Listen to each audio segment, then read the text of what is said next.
Out for the night, please make them welcome two of the biggest stars in the game today, Ryan Girdler and Adam MacDougall.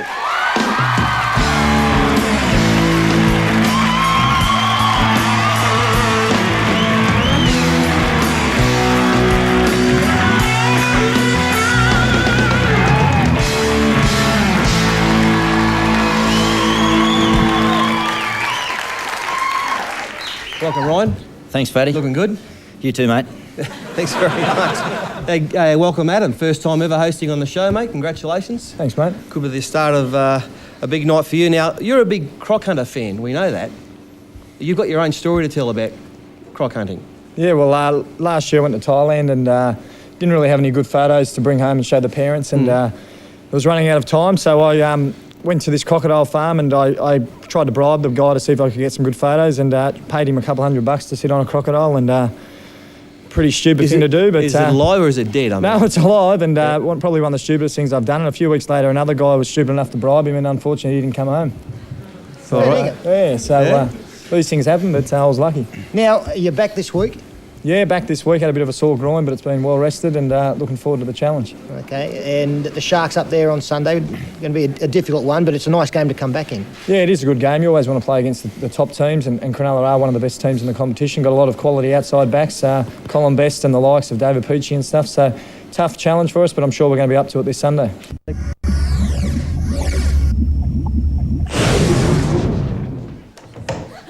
G'day, Mr. Colgan. Seen the light on, thought I'd drop in. Oh, hello. You got to be really careful with electricity, Mr. Colgan. You can't take anything for granted. Yes, I know. Like leaving appliances like hairdryers around water. I don't have one. Yeah, I guess not. Oh.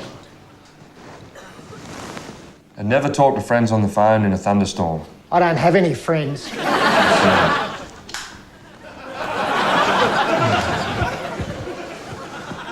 Well, that's it, Mr. Colgan. You got any more problems, give us a call. Don't try and fix them yourself. Yes, I will.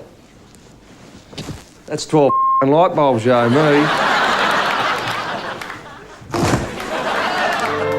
Energy Australia, when you really need to knock someone's lights out. This'll fix the little prick. Matty Parsons.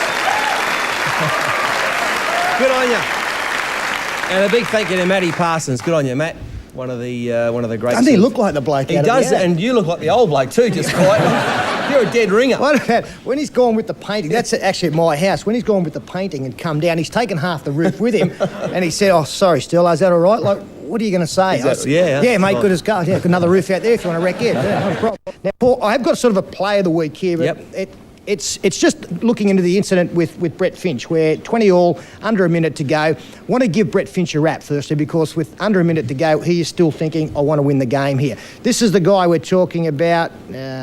He's there, and what he's trying to do is to find touch down that way, because the rule, and it's a fairly newish rule, is if you take an optional restart from the 20-metre line and find touch other than on the full, you do get the scrum, feed and head. So what Brett Finch is trying to do as he drop kicks it out wide is to really find space anywhere along there. Unfortunately for Brett, it just went out, and there's the reaction of his teammates. But a wrap for Brett Finch. The execution was poor, but the mentality was very, very good. Yeah, I mean, he took it real hard. He looked like he was crying, but it was great sportsmanship shown by all the players around him, including his own teammates and the Newcastle players.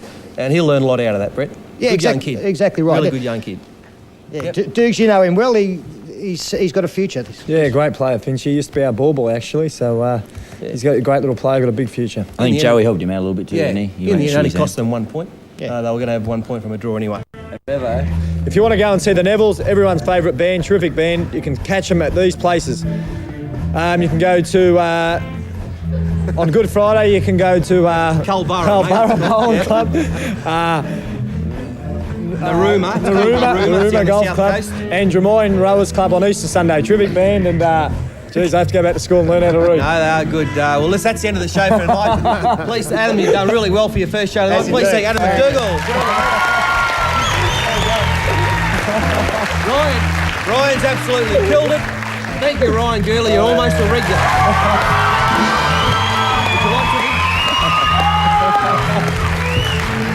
Mickey Pete Sterling. And on the fact, man, we'll see you next week on the Footy Show. Bye. We'll take another break and come back up to Marathon Stadium where Peter Sterling will have Michael Hagan, the Newcastle coach.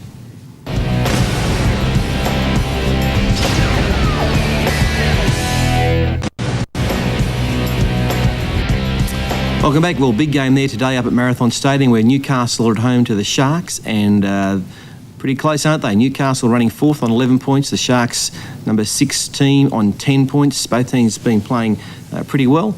And here's how they line up today. Both the team cards, some changes there for the Knights. It looks like Darren Albert's out. MacDougall, I wonder if he'll play. We'll find out soon. We'll talk to Sterlo and Michael Hagan. Pretty good forward pack that's playing some good footy in the Sharks. Been a little bit inconsistent this year, but my word, there's some strike power out wide with Richardson and Best. Gus? Yeah, Mellor's back today too. He's been out for most of the season. Nearly got back against the Roosters last week, but he'll be a boost for the side. Young Brannigan gets a chance too. Yeah. He was signed from the Dragons and he's a good young player, so no doubt he'll have a go today. I thought McKenna was outstanding in a beaten side against the Roosters last week too. I've got no doubt that he'd be knocking on the door for another job at the Origin. I'd say I'd get a start in the back row there for sure up in Origin. Well, Peter Sterling's up there in Newcastle with the Newcastle coach, Michael Hagan. G'day, Pete. Yeah, good morning, guys. Happy Easter. One of the all-time great Sundays up here, and that means there'll be a big crowd here at Marathon, and that's good news for Michael Hagan and his Chargers, who's been kind enough to join us this morning. Michael, congratulations on the Newcastle form so far, coming in, well, a chance this afternoon, and it's a rare chance to actually go to the outright lead of the competition. Yeah, it is, mate. I think we've put ourselves in a good position with some good form away from home, which is something that we've been working pretty hard on, and we obviously look forward to playing here at Marathon. It's a terrific day in Newcastle, and hopefully plenty of people will get here to the game. Now, this coaching caper, your first year as a first-grade coach, easier, harder, or pretty much what you expected? Mate, I think definitely the workload's increased a little bit, given that there's a fair bit in it every week. But I've had the benefit of a few years in the system, so I think from a first division and or helping out first grade coaches like Warren Ryan last year, Mel Meninga a little bit at Canberra, I think it's given me a reasonable run into the job, but it certainly keeps you busy most weeks, mate. We just did an interview with Terry Lamb, and the question was asked of him about the satisfaction level as a player to a coach. Can you equate those at all? Well, when you finish playing, I think there's that element of your life that's missing, and coaching is the next best thing, which I think plenty of people have probably said that before, and I certainly enjoy still coming to the footy every Sunday as a coach as much as I probably did as a player. Now, we just had a look through your team card. There is no Darren Albert. He's got a knee problem and it could be out for a couple of weeks. Your fringe players, I guess, have been fantastic for you. Justin Ryder especially. Daniel Abraham comes into the side today. How far away are we seeing a full-strength side with O'Davis, with Gidley and with Albert back? Possibly a week or two. Certainly Matty Gidley will be right next week. He was a whisker away from being okay today. Robbie O'Davis, we hope, next week. Darren Albert might be a week or two. And I'd have to certainly give Daniel Abraham, Justin Ryder, Clint Newton when he came into the side last week. They're doing things very well off the bench and standing up for us pretty good when your good players aren't available. And that's probably the sign of a football team that's travelling all right. What about this Sharks outfit? They're a side that they generally don't win by much or generally don't get beaten by much. They're a very solid outfit. How do you take them on? Well, I think, mate, they do the little things well, don't they, and have done for a long time. So they've got terrific go forward in Stevens, Beattie and Lang. So that's clearly where it's going to be. But I think their pace and their razzle-dazzle sort of stuff, mate, down your end certainly can worry a bit also. So there's a few things there to worry about. What about the Newcastle performance last week? It was another Houdini effort. We saw one earlier in the year against the Bulldogs.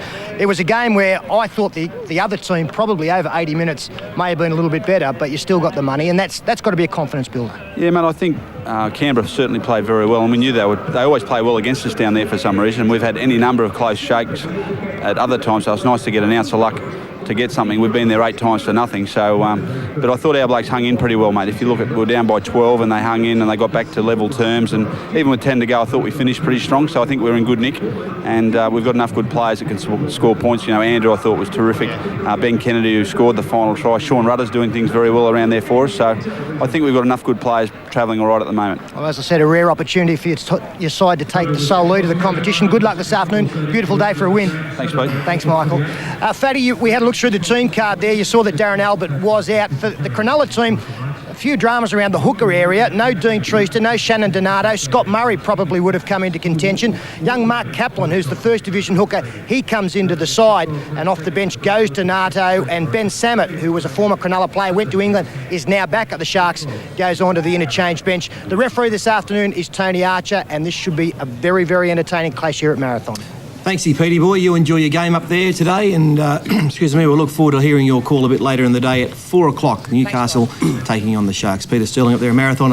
I spent the day with Paul Harragon yesterday, the chief at the races, and I just asked him about Michael Hagan. He said he is outstanding and is doing a wonderful job up there. Fantastic. Charged home to beat the Sharks. Chasing just their second win in Newcastle, the Sharks had the perfect start. Gives it back for Pearce, he's over. But first night, Andrew Johns kept his side in touch with a solo effort. Johns is over. Andrew Johns is over. A little later, it looked for all money like Jason Stevens was over, but they ruled he hadn't grounded the ball, much to John Lang's dismay. The Sharks did put another try on before the break when lanky winger Colin Best finally found Paul Mellor. Mellor's over. The Knights stiffened up in defence after the break as McKenna found out.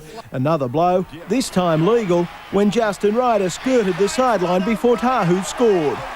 It set up a thriller as the locals were continually denied at the death before Peachy punted and lost.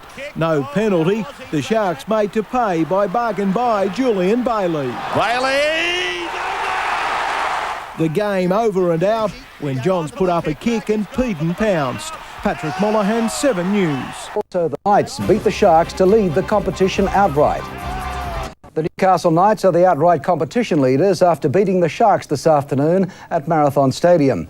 In the other game, the Canberra Raiders got a scare at home before beating the Cowboys 34-26, while the Knights only got in front in the closing stages of a mistake-riddled game, winning 22-12.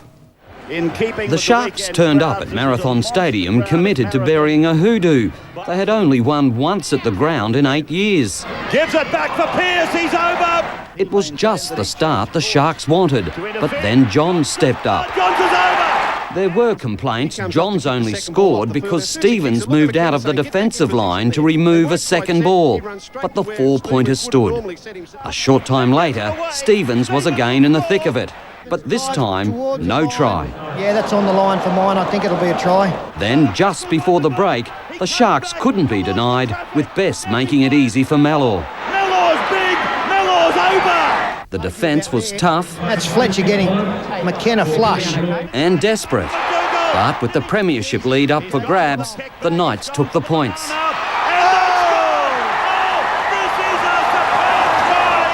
First up, footy, and the big names are playing a bigger picture at this stage of the NRL season. State of Origin selection is on the line, and today against the Sharks, Newcastle's Andrew Johns put himself right in the frame for the New South Wales halfback spot. Two of the competition's best attacking teams were on show, but there was no question just who the 20,000-strong crowd had turned up to see.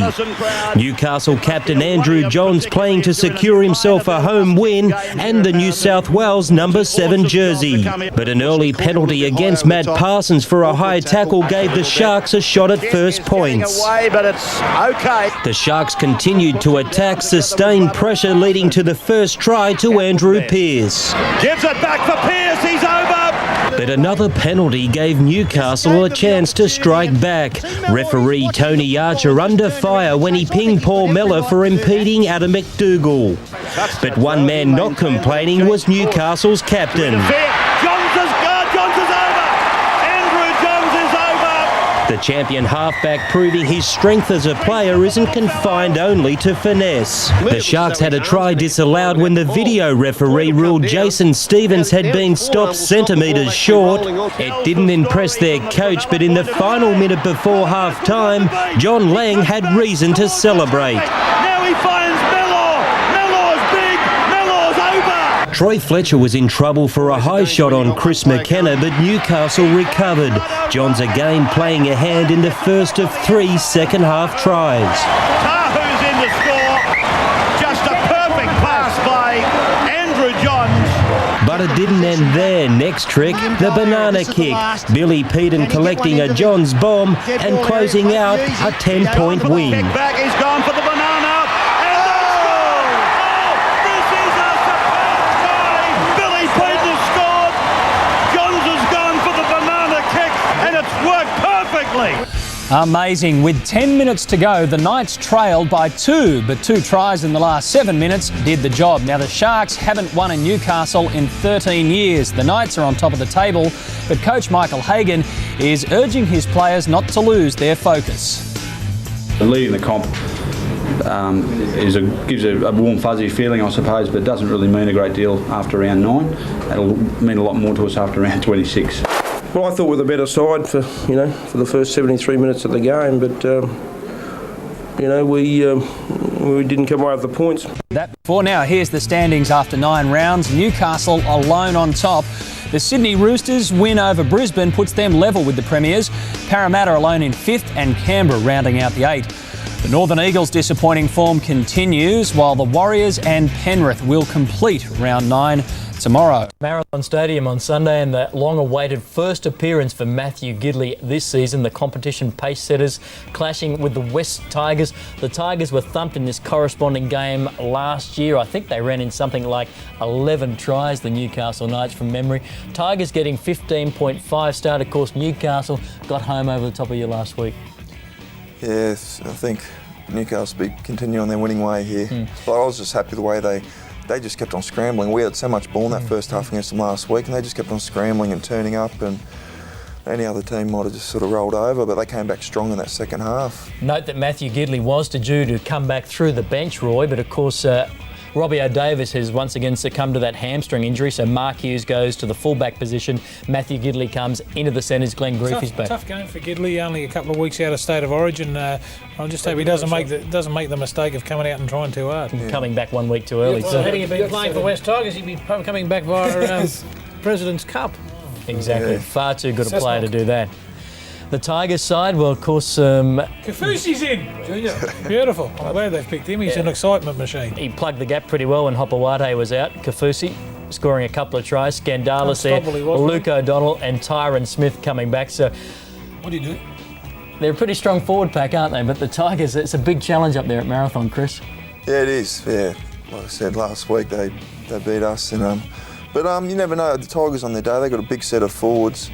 They can come out and hassle them. I've got to wrap on that Brett Gyer. I saw him play a couple of weeks ago. Mate, he's put off some really good shots in defence and he runs hard and it looks good. John Paul Two-Boy, I think from Marion, captain them in the Commonwealth Bank Cup final. Rookie coach Michael Hagan has the Knights on top of the comp, courtesy of team spirit.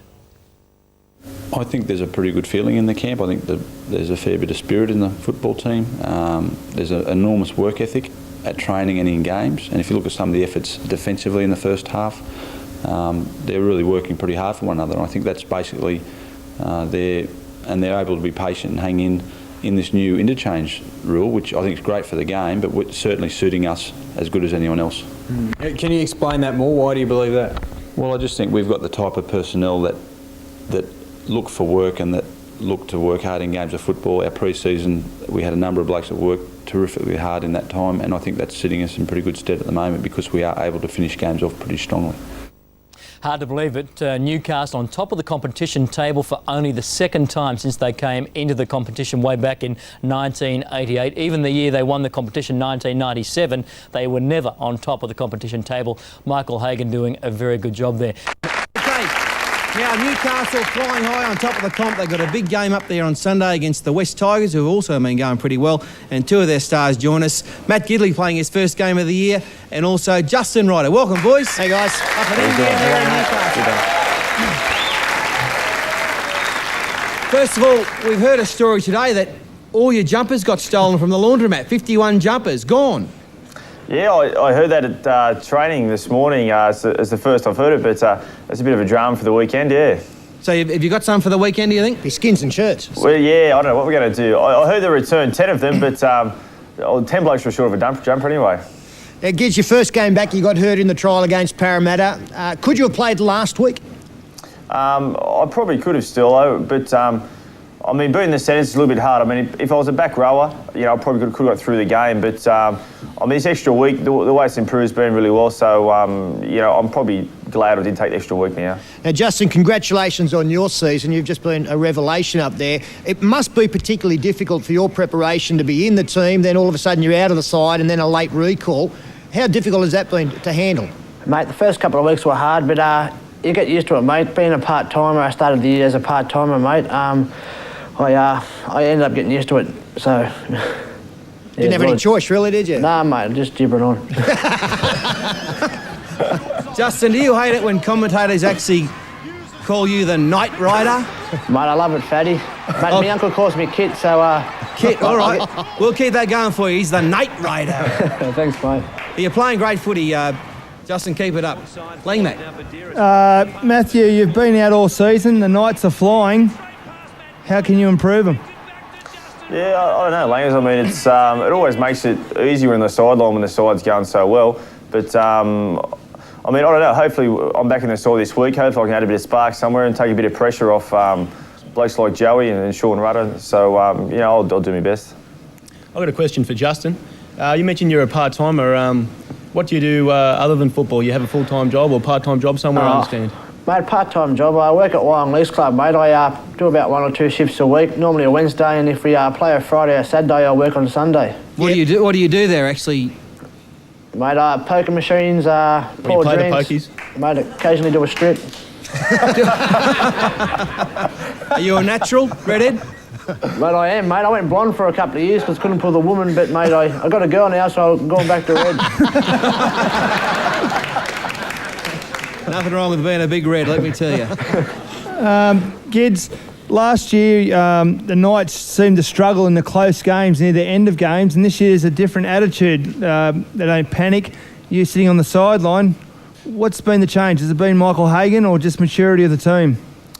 Yeah, I think maturity is the thing, Langs. I mean, the last probably 2 years, 2099, we tended to you're right, panic towards the end of the game when we got in front and let you know, wins we should have won slip away. This year we've been a bit more relaxed towards the games. I mean, Hayes has been great for the team. You know, he's all the boys are really confident going to the games, and we've got a lot more experienced players who have been there over the last few years, and you know, seem to be playing well. You've played very well at State of Origin level. You must be, you're an uphill chance, you're facing an uphill battle, to make the team. If you make it, do you think you can do them justice with only a slight preparation? Yeah, I don't know, Fatty. I managed to play the last Origin, the third Origin of last year with just a couple of games under my belt, but it was a different sort of injury. But I think a lot, you know, will determine on how I get through this weekend's game. If I get through this weekend's game all right and get plenty of time under my belt, I think, yeah, I think I could be a chance. Things are very rosy for Newcastle at the moment, aren't they? They got out of this one against the Sharks. In fact, I think that they probably haven't been the better side in the last 2 weeks and still got the competition points. We've got Robbie Davis back this week as well as Gids. We had MacDougall back last week and sitting on the top of the competition ladder. So it's a very, very good time to be a Newcastle supporter or a Newcastle player, isn't it? Yeah, they're going great. It would seem that you blokes are enjoying your footy more under Michael Hagan than the last couple of years. Yeah, I think the boys are enjoying the footy. I mean, it's just, there's a lot of enthusiasm at the moment. I mean, being on top of the table helps a lot. But when everyone's going to train, everyone's enjoying themselves and listening. And we've got a few ex-players back in the club with Mark Sargent and Brad Godden's helping out as well. So it's just a really good feel in the club at the moment. Yeah, Gids, Mark McLinnan here. How you going? Yeah, good, thanks, Mark. What are your thoughts about the possibility of maybe playing 5/8 at some stage throughout the year? Yeah, I'll enjoy it, I think. I mean, when I first came in grade, I was a 5/8, but with Matty Johns there, I played a fair bit of time in the centres. Sean Rudder slipped in this year and he's been going really well, so I'm not sure what's going to happen there at the moment. But I'd enjoy the extra involvement, I think, at 5/8, but we'll just have to see what happens on a week-to-week basis. Justin, with your performances over the first 9 weeks, we think you've added a few zeros to your worth. What is your situation with Newcastle? What's your contract? I don't mean how much money, I mean how long you're there for. Mate, I'm into this year, my contract's up, but mate, they've not yet approached, but they said they will. So, mate, I'll leave that to my old man, who's my manager, and mate, he keeps it away from me, so I can keep focused on football. And Justin, how about the contract with the club paying the pokies and that? Is that a problem? Nah, mate, I don't win too many times. His old man being Kit. All right, boys, thanks very much for your time. Justin Ryder and Matthew Gidley. We'll see you on Sunday up there. Good luck, Sunday. And you'll see that game, Newcastle Knights take on the West Tigers at 4 p.m. for a marathon. Should be a pretty entertaining game. Look, I think it'll be a better game than many people think. We've got three of us tipping the Knights there. You've gone the Tigers here. I think it'll be a lot closer than a lot of people are predicting, but it's a tough road trip to marathon. It certainly is. I think West have only won once in the last 10 years, so it's a hard task. At marathon? Yes.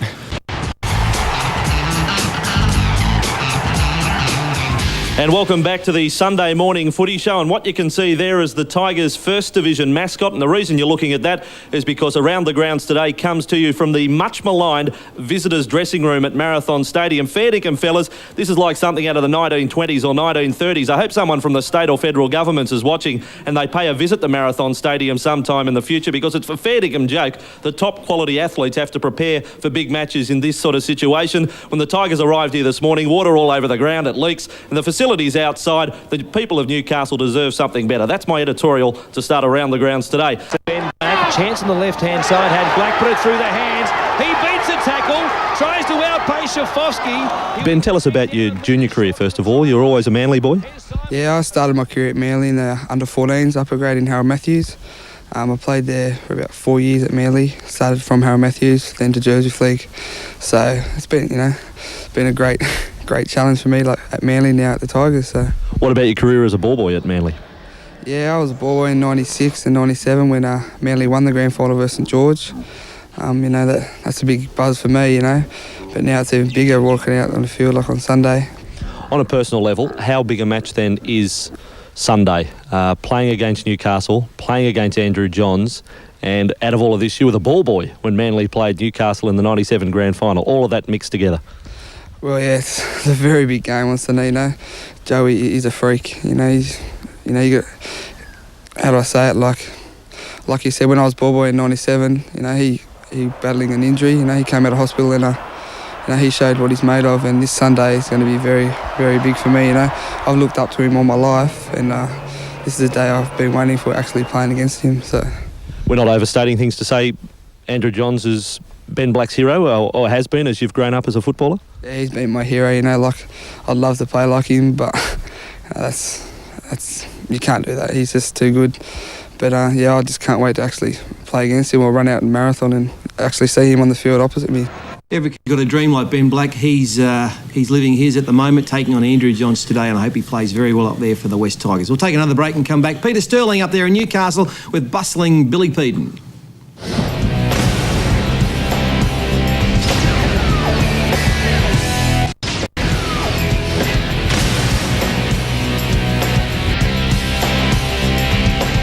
Welcome back to the show. Big game today. The Newcastle Knights are at home at Marathon against the West Tigers. Let's have a look at where they are on the table at the moment. And Newcastle are flying. They're on top of the comp at the moment. The West Tigers, I think they're, where are they? Running 6th or 7th or 8th in the top 8, just out of it. Fringe. Not far off. They're on 8 points, the same as St George Illawarra. And Newcastle, Brisbane have gone past them after last night's win, but Michael Hagan's certainly done a great job there. The teams line up this way, and that is a pretty good rugby league side, and the big news for Newcastle, Matthew Gidley back in the team, and might have enough time to get himself a State of Origin spot. Glenn Grief comes into the front row there. West Tigers, look, they're a good, solid rugby league side, aren't they? Gutsy. And John Simon, for mine's the key to them. If he has a go and just runs at the line and sets up some players, then they'll play pretty well. Peter Sterling has been kind enough to join us. He's calling the game today up there, and he's joined by Bill Peden. G'day, Pete. Yeah, morning, gentlemen. A lot of rain overnight, so a sodden playing surface up here. Hopefully the rain will stay away. And as you point out, a chance for Newcastle to again go to the sole lead of the competition if they can get over the Tigers this afternoon. Man will be doing his best to help them in that course.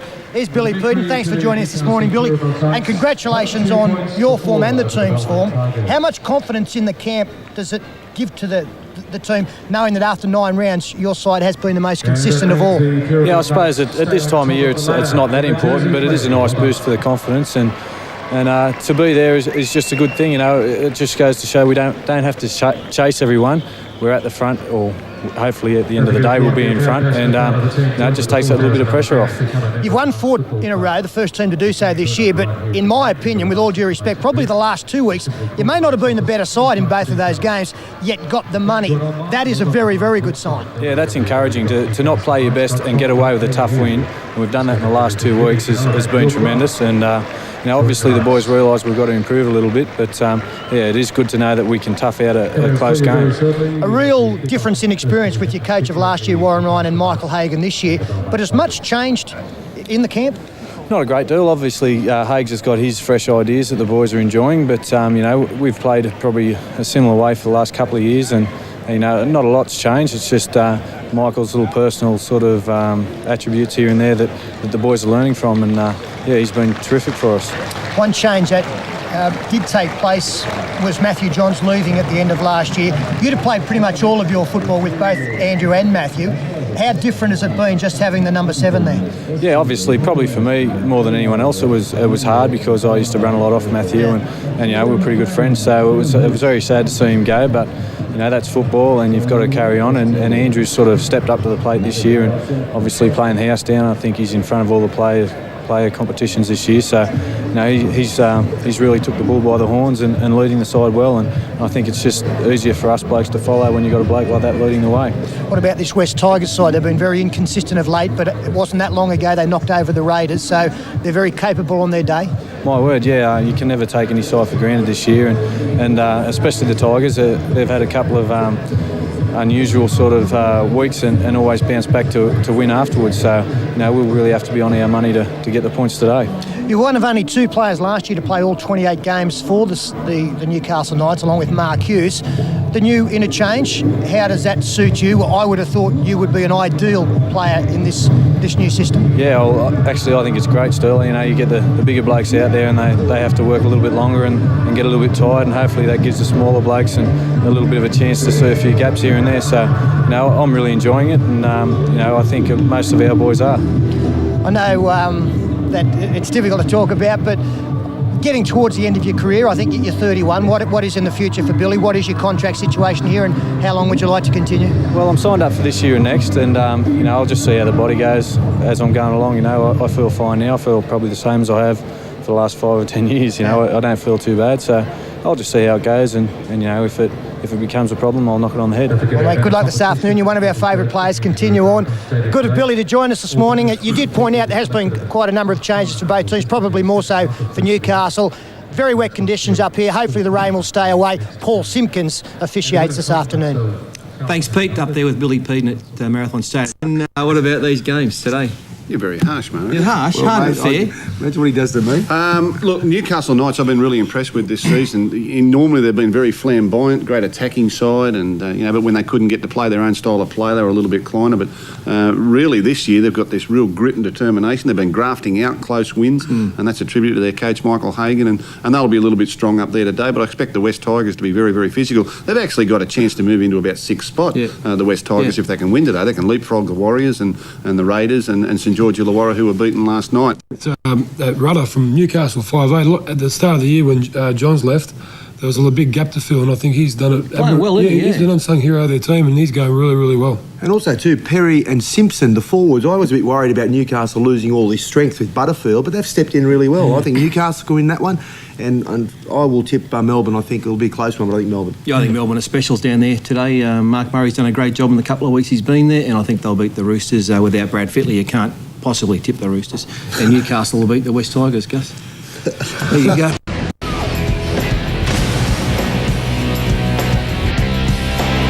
And the Sports Tab prizes today, Newcastle Knights big favourites over the West Tigers, the Melbourne Storm favourite over the Roosters, even though the Roosters are up there in 2nd and 3rd place, and the North Queensland Cowboys, Northern Eagles, even money, take your pick. Toss the coin on that one. Newcastle Knights against the West Tigers. You'll see that at 4 p.m. today on Channel 9. Make sure you watch it. It's a good Sunday afternoon's entertainment. Mark Gyer, thanks for your time today. We'll see you again on the Sunday Footy Show. Thanks, mate. Thank you, thanks for having me. Falcon, Gus, we'll see you next week on the Footy Show. Bye for now.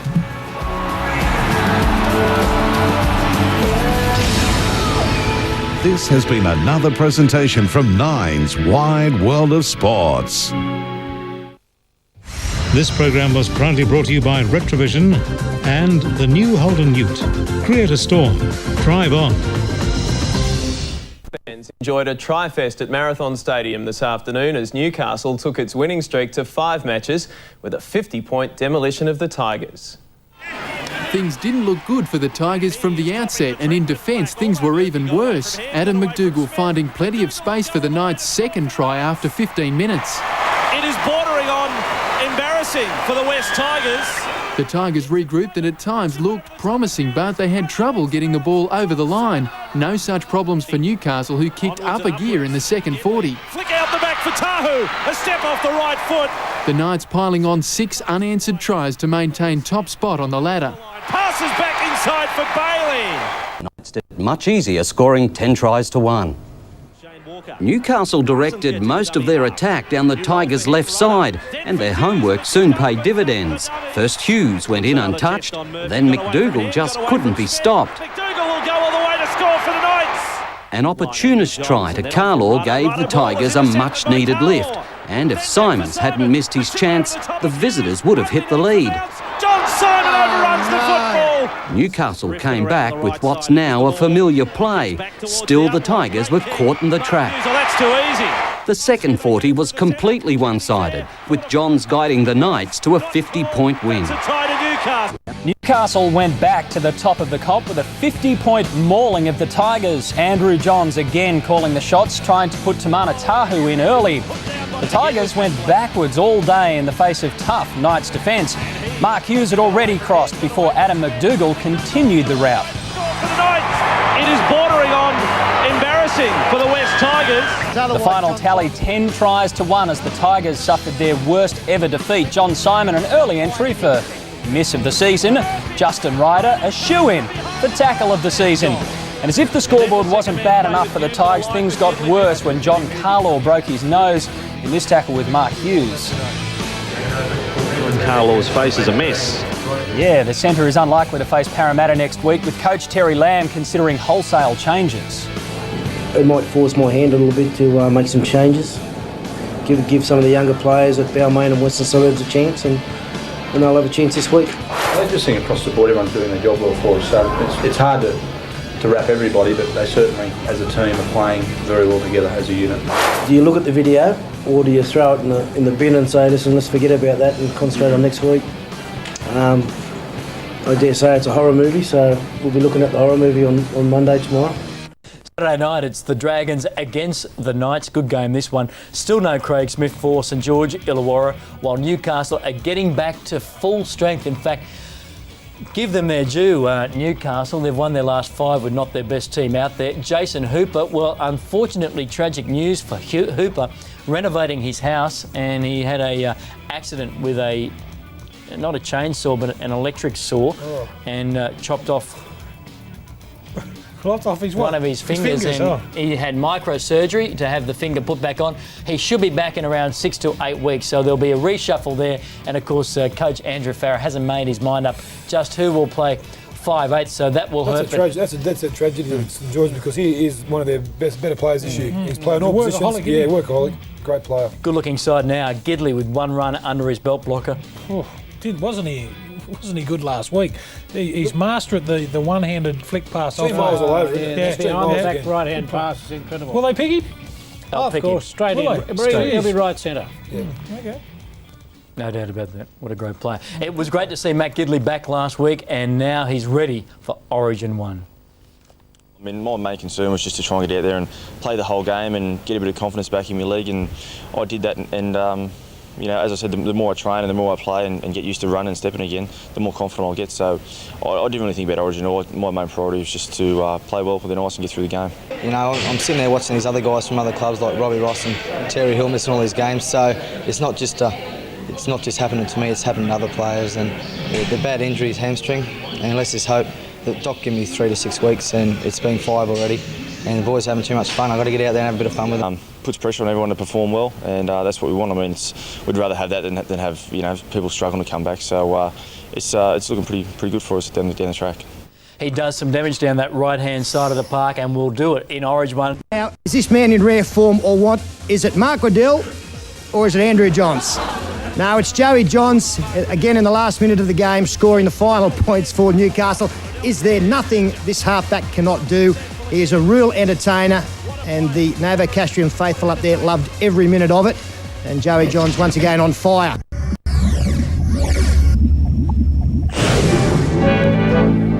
Start spreading the news. Heard the Footy Show boys are in town. And you know I want to be a part of it. It's my Newcastle. My Newcastle. Fatty and the boys. They're in my town today. So come on, let's show them our city. Our Newcastle. Our Newcastle. I want to wake up in a city that's blue and red. To find I'm head of the pack. We're kings of the league. The beautiful beaches and the glorious views. You know, there's no other place I'd rather be. My Newcastle. My Newcastle. If I could make it here, I'd make it anywhere. I love my Newcastle. Newcastle. Newcastle. Newcastle.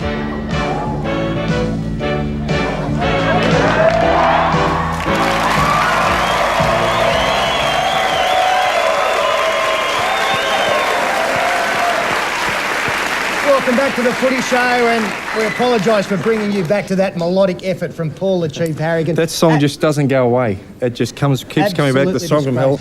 Rugby League now, an informed Newcastle halfback Andrew Johns says he wants the blue number 7 jumper when the New South Wales team is announced on Sunday night.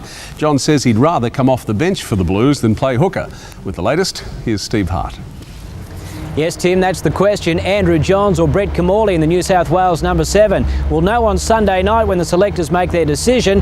Will they be loyal and stick with Brett Camorley, who did the job so well for them last year, or go with Andrew Johns, who no one argues is in the best form of his career?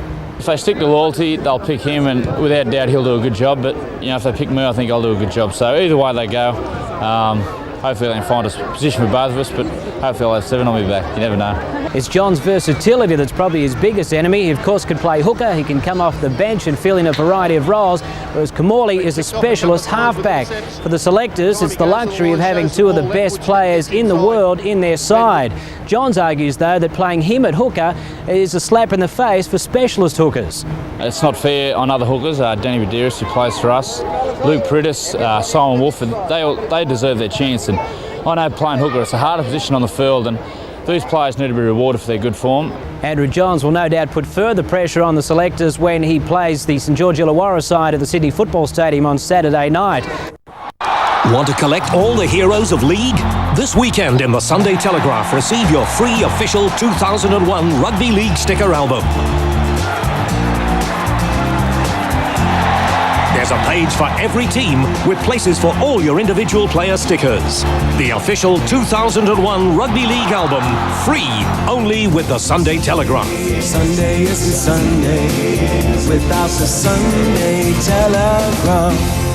Matthew Gidley certainly can lay a ball on, can't he? Well, that's his signature, Matthew Gidley, that holding the ball out in his right hand, flinking the ball to the winger, and that's a play we've come to see over the years, and it's a play I'm sure we'll see tonight. He's been reunited with Darren Albert again tonight. We've seen that play many, many times. Last week he made his comeback game. He'd been out for 9 weeks. He laid one on. He's just a fantastic player. He can do it both ways. A ball out the back there for Tamana Tahu. He also laid on another pass, this one across the body. Yeah, as well as being a skillful player, he's got the good passing game, but he also runs the ball so well. He reminds me a lot of Gene Miles. Gene Miles was that type of player. They could use the football and they were very strong when they ran it. You look at his stats from last week, he had a hand in 3 tries, 4 offloads and hit-ups 15. That was an excellent game for a guy that's been out for 9 weeks. Well, his coach Michael Hagan, I'm sure, is delighted to have him back in the team, and I asked Michael Hagan just a short while ago about this added dimension that Matthew Gidley brings to the Knights' backline. He certainly helps us out a bit there. He's a quality player, played very well last week, and I think will hopefully get better tonight for us. Adam MacDougall missing in action this week. If it wasn't Origin next week, would he be able to play tonight? No, he probably still has a bit of soreness in his hamstring from last week, and the fact we only had 6 days to prepare, probably would have missed anyway. But I mean, if he gets through next week I'm sure he'll get selected and we'll play next week against Queensland. Speaking of New South Wales selections, nobody's in a better place than you to try and pick out the New South Wales halfback as Andrew Johns. Is there any doubt that he won't be the halfback tomorrow night? I think there is some doubt, given that they have to give consideration to Brett Camoy and how well he played last year. He's still the Australian Test halfback from the World Cup, so there's a few dilemmas that they have to go through, but certainly on form I think Andrew is entitled to a shot at number 7 at this stage. Given the troubles that Amos Roberts had last week under the high ball, I'm sure Andrew's going to test him out a few times tonight. No, that's not the plan at all, mate, actually. I'm sure it is. I'm sure he's been practicing those spiral bombs all week. I'm sure he will have done a bit of work, and so have we. Sean Rudder finally has found a place, it seems, in the number 6. He's played a lot of positions over the years, but now seems to be the permanent 5'8" for you guys. He's done a very good job for us in the first 8 to 10 weeks. It took him a little while to sort of get comfortable in playing 80 minutes, which he hasn't done before. He's come off the bench most times, and I think he's a bit of the old style 5'8" about Ruddy, and he's doing things pretty well. Good luck tonight. Thank you. Johns is just floating on this right-hand side. He has it now. Bypasses Bailey to give it off to Billy Peden. Gasnier up very quickly to stop the lock forwards progress. And Bailey again to Johns. Gidley has the arm free and will reach out and score his own try. He was looking for the flick pass to Alberts, but he didn't need him as it turned out. The Dragons all looking also. That'll be full time though. The Dragons will get the kick away. Here is Ryder making the second effort, dragging Hookie back to the ground. The Knights will finish the game with only 12 on the park. They will get the lollies today. Bartram puts it high in the air. Hughes looking for it. Took it on the chest in one hand almost. And that'll be it at the football stadium. The Knights have hung on to beat the Dragons. 32 points to 24. They are Hagan's heroes once again. For the 6th time in a row, they have come up with the 2 points. They are the competition leaders. They were very good tonight. Of course, the win set up by their performance, Laurie, in the first half. Yeah, it was just a typical Newcastle performance in the first half. They just took the ball forward. They ran good angles. Johns was again the conductor. And it just showed that they will be hard to beat. First up, rugby league, and devastating news for the game's showpiece. Andrew Johns will miss the entire State of Origin series after suffering severe damage to his knee tonight. The Newcastle halfback is likely to be sidelined for 8 weeks. Particular angle. This is the tackle that ended Andrew Johns' hopes of a blue number 7 jumper. The champion half immediately clutching his left knee and forced to leave the field. The diagnosis, a medial ligament tear and cartilage damage, meaning Johns will miss the next 6 to 8 weeks, including the entire Origin series.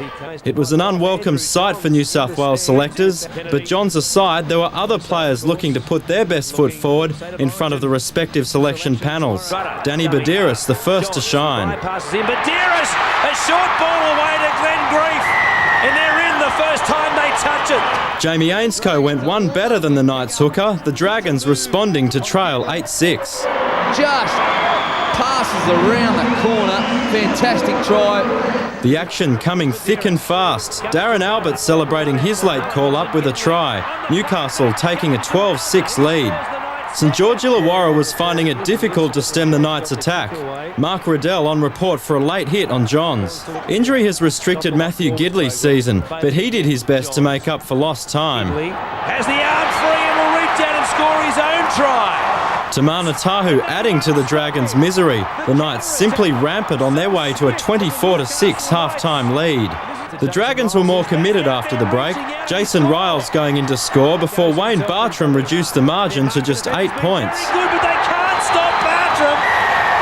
The Dragons bombed another chance with Newcastle on the rack, but Bill Peden stopped the rot. Newcastle back out to a 32-18 advantage.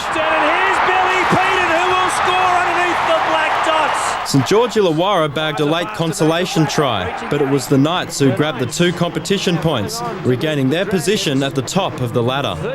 The Knights with their 6th straight win. Origin candidates Matthew Gidley, Danny Badiris, Tamana Tahu and Ben Kennedy all had strong games, but their performances were overshadowed by Andrew Johns' injury. he's very disappointed and shattered about the injury, but I think he also has a genuine concern for the football team for the next 6 to 8 weeks, that he mightn't be a part of something that he's obviously started, and I think he's played a significant role in us being in the position we're in. So there's no secrets about that.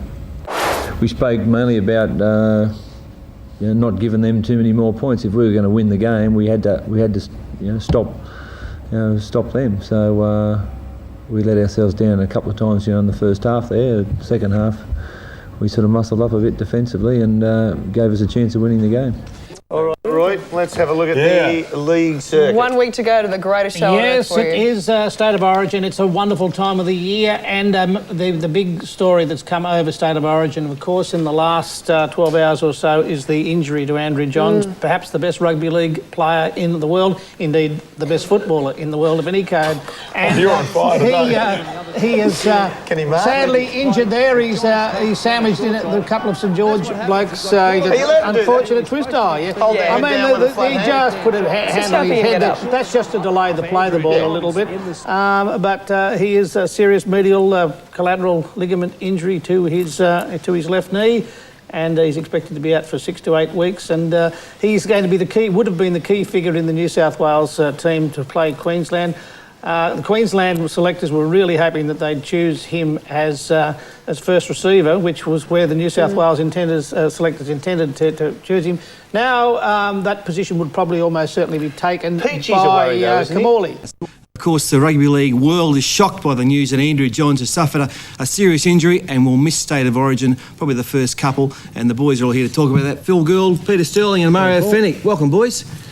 Yeah, devastating last night. It was shocking to hear, wasn't it? Not just for Andrew Johns, of course. We saw young Berrigan, who I've no doubt would have been the Queensland halfback. So for both number 7s to... Well, here's how it happened. He threw it down. He went through a little gap. Honestly, it's happened to him 1,000 times, just tackles like that. It happened to him when I was there for 2GB, and it looked like an Optus type tackle, and you always thought he was going to come good. But when they realised that he was off, the whole crowd hushed. I've never seen anything like it. And I'll tell you what, Newcastle... You could see that they were distressed that their general playmaker wasn't there. But we spoke to Andrew this morning. We asked him to actually come on the show or talk to him by phone, but he's a bit devastated to do it. He's also pretty high on morphine. He was on the drugs overnight, the morphine, and he's a bit high just to get through the pain. I imagine there would be a bit of pain involved in an injury like that. But good luck, Andrew. I hope you do come back for the last Origin. And indeed, the Newcastle fans, they'll need you back if you're a hope to win this premiership this year, Andrew Johns. So what about his form though? He's leading all the tipping polls by miles, and his form has been, the first 11 rounds has been absolutely outstanding. He's still not win. Actually, I was listening to you on 2GB. Well done. You got a good interview with the doctor, and he told you first that he'd be out for 6 to 8 weeks. And a wrap from the fat. Yeah, it was good. No, well done. What now, about Gus? Hang on, Pete. Gus. You sprayed a mob last week. You've got a wrap for him this week. Daily Telegraph, Saturday Daily Telegraph, full colour page of the rugby league. So very, very happy with that. If you do your job, the players will do theirs, and this game will be okay. We're all looking good down there. I've got to say that the first half last night, the Newcastle Knights, absolutely breathtaking. They had 20 opportunities with the ball. They completed 19 sets, and the football they displayed was absolutely sensational. When Andrew Johns left the field, obviously they didn't have much time to prepare for the second half. They gritted out a pretty tough win in what was an enormous game of football. St George had their own great moments in the game. Gasnier, some really magic touches.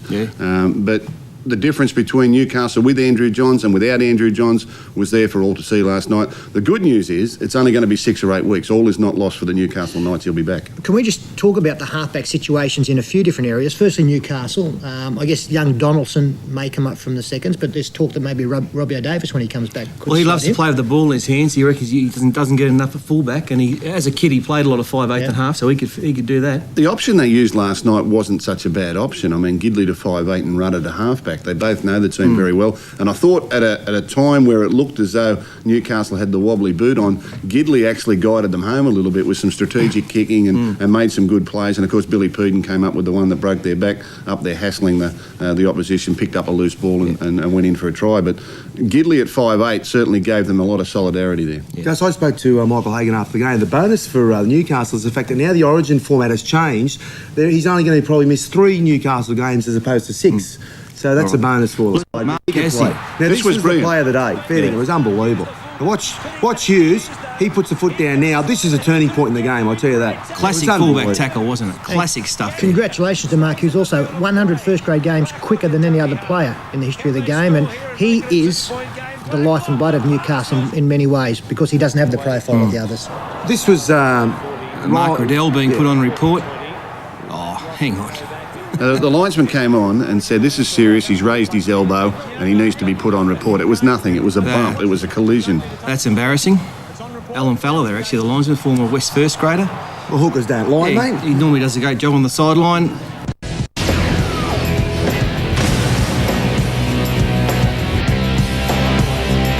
There were 3 games last night in the NRL, highlighted by Newcastle's quest to make it 6 consecutive victories as they took on the Dragons. The Knights fans having to wait only 2 minutes for their team's first points. A short ball away to Glenn Grief. The St George Illawarra reply was all class as Mark Gasnier produced a golden pass for Jamie Ainscough. And the Dragons are in. But it was Newcastle who kept up the point-a-minute pace in the game, with Darren Albert marking his return from a fortnight injured. He scores the Knights' second.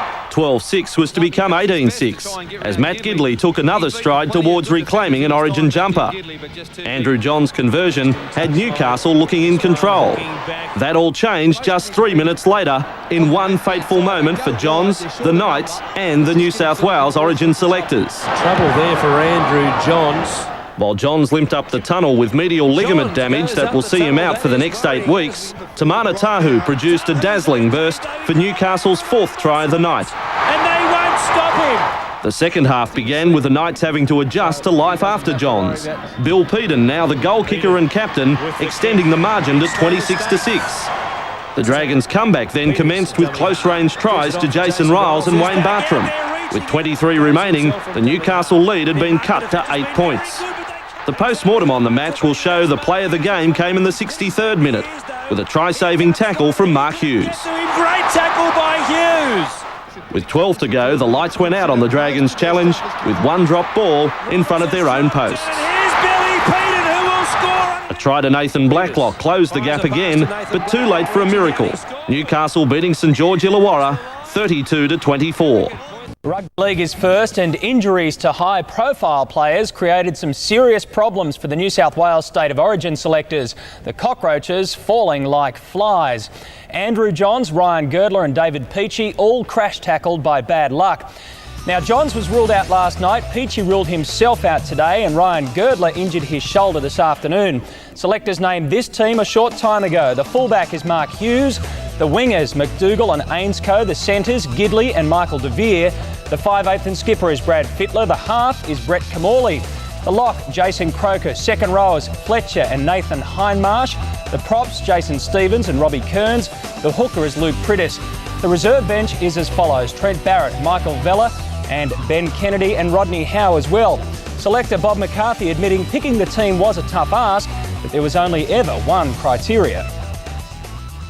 It was an easy side up until today, until we got these injuries. But we just nubbed it all out, and we think we're coming up with the right formula. We put players in that's in form.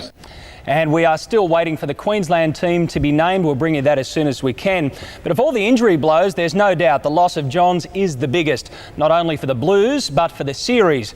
The game's showpiece will be without the best player in the world. Side of the field.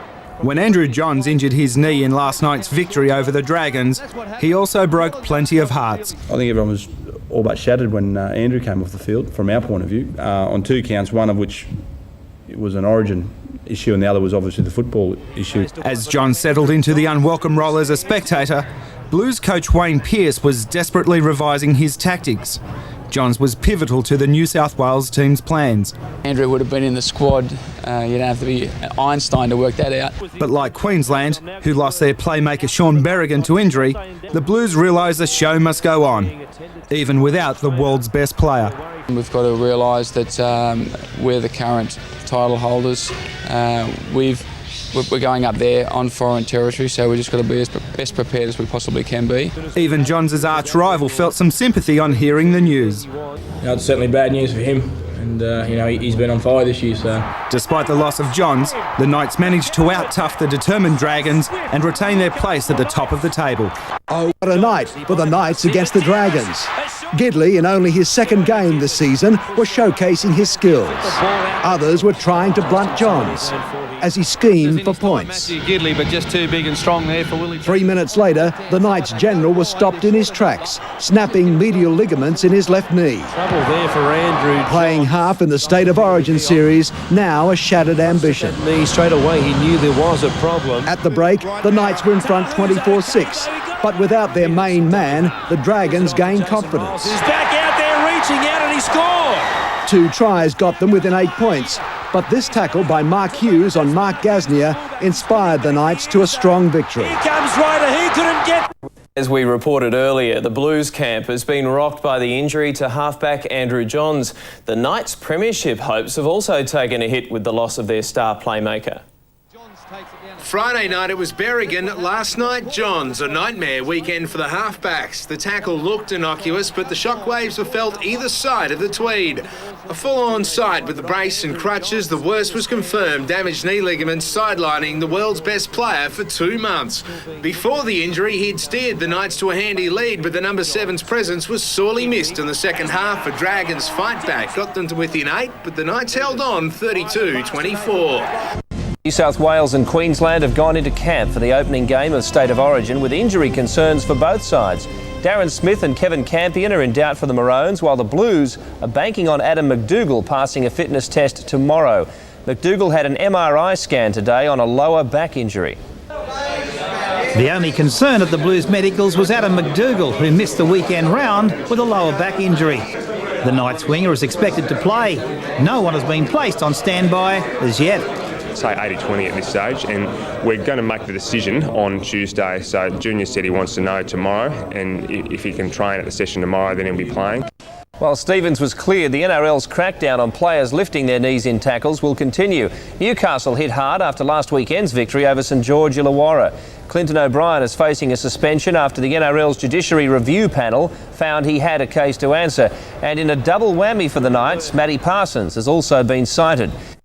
With 3 leading players already out of action, the New South Wales State of Origin squad is hoping that winger Adam MacDougall's damaged hamstring survives a fitness test tomorrow. With David Peachy injured, Newcastle's Mark Hughes will play fullback. When Peachy was out, Joey did say to me the other night that the selectors were thinking about me, but that was about as far as it went. I didn't expect to be here. Halfback Brett Kamali keen to earn selection on his own merits, despite Andrew Johns' knee injury. I think I would have rather found out whether I was in or out with him being fit. Winger Adam MacDougall will have more tests tomorrow on his troublesome hamstring. As if the Blues don't have enough injury worries, winger Adam MacDougall is now in doubt. His problem is a torn hamstring, and he's been given until tomorrow to prove he's fit. Having lost Andrew Johns and Ryan Girdler, the Blues were desperate to get a clean bill of health at the medical. But Adam MacDougall's hamstring problem is a major concern. It means the world to me, so obviously if I can't play, I'd be shattered. Scans late today revealed a tear, and he's been told he must run tomorrow or he's out. Physically and mentally, you have to be there 100%, so there's going to be no ifs or buts. Sunday night, rookie fullback Mark Hughes expects Queensland will come gunning for him, and he says he's ready. Pressure comes with big games, and I've played in big games before and handled it, so I'm sure there'll be no problem. And Tim Webster now with sport, and the Blues get a vital boost for Origin. Yeah, good news, Jess. You are wearing blue. You're going to wear it all week? Yes. Good. Adam MacDougall has been declared fit to play more shortly, plus the Knights to fight knee-lifting charges. Bill Harragon has won the battle of the whistleblowers to get the nod for State of Origin Game 1. And a short time ago, the Maroons declared Darren Smith fit. Kevin Campion was cleared last night. Blues winger Adam MacDougall, also a certain starter to oppose arch-rival Wendell Saylor. Adam MacDougall fast-tracked his afternoon fitness test on his lower back problem to the morning. He wanted to know early on if he was any chance of playing in Game 1. He was pleasantly surprised.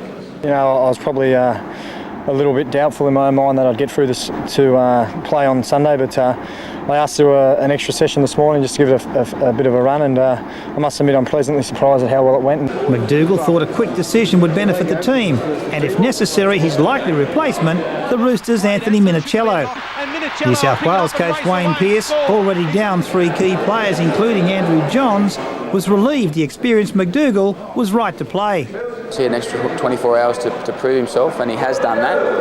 And yeah, that's a big plus for us because he is experienced, and you stick him up against Wendell, and he loves it. That rivalry with Sailor has played on MacDougall's mind. This next clash has extra significance. Yeah, it's the last chance I'm going to get to have a crack at Wendell in Origin, given the fact he's going to rugby next year. So hopefully, I'll put on a good show for everyone, and I'm looking forward to seeing Wendell out there on Sunday. Adam MacDougall and the Blues trained on field for the first time today. They leave for Brisbane tomorrow. New South Wales aren't fazed at Queensland's attempts to talk up the Blues' prospects. The Maroons are claiming New South Wales have a far superior side and are entitled to favouritism. But the Focus Blues aren't listening. In fact, they see it differently. I think Queensland have got every right to be favourites, particularly in the first game, given the fact that they're going to have a lot more cohesion, given the fact they've got 10 Broncos players in their team and Wayne Bennett, whereas ourselves, we've probably got more match winners than they have, but we haven't really got the guys who are workmanlike in their everyday play. And a moment to remember for Starlight Foundation recipient 14-year-old Adam Page from Narrabri. He'll lead the Blues onto the field against the Maroons. Tony Peters, 10 News.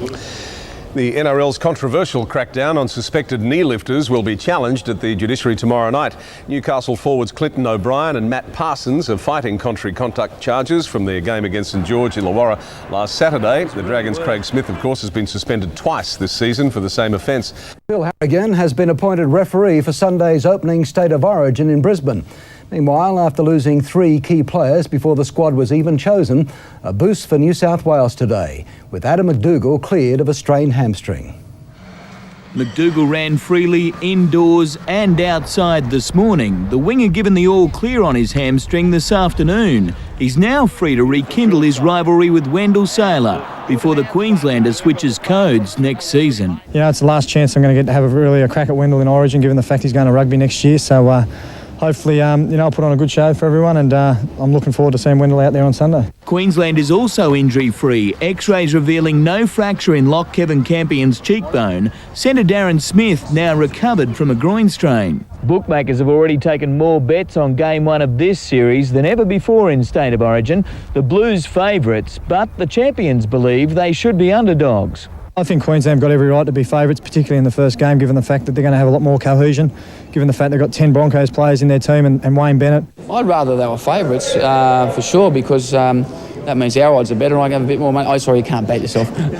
At this morning's team photo, players were introduced to Andrew Page, a Starlight Foundation recipient who will lead them onto the field on Sunday. As far as my own case goes, I don't need to be reminded that how insignificant a small hamstring tear is compared to what other people have. Andrew McKinlay, National 9 News. Adam MacDougall passed fit for Origin 1. The Blues are flying north tomorrow, bound for Brisbane and the first State of Origin game this Sunday night. And the news from the Blues, Adam MacDougall will be there after passing his fitness test today. This was the moment when the Blues camp held its breath. Star winger Adam MacDougall running flat out to prove his fitness, and the verdict on his injured hamstring. This morning we're up to about 98% and it felt fine, so give it another 5 days, I'm sure it's going to be right. Yeah, he's confident. He knows what State of Origin's about. He knows how tough it is. He knows you can't go into a game like that with any injury that's not 100%. MacDougall's mission now is to get the better of his old sparring partner Wendell Sailor. Yeah, I'm obviously looking forward to it, and it's the last chance I'm going to get to have a crack at Wendell in Origin, given the fact he's going to rugby next year. MacDougall was so desperate to play, he suited up for the team photo even before the test, and he didn't need to look far for motivation. 14-year-old Andrew Page from Narrabri is battling against cancer. Last year has been pretty tough, but they'll get through it. To see him there this morning, it was probably the first smile he's on his face for a while. So I suppose just training in enemy territory for a couple of days should be valuable experience for the Blues rookies. The team trained at Davies Park this afternoon, the first of 3 sessions before Sunday night's match. The 4 newcomers all fitted in very nicely.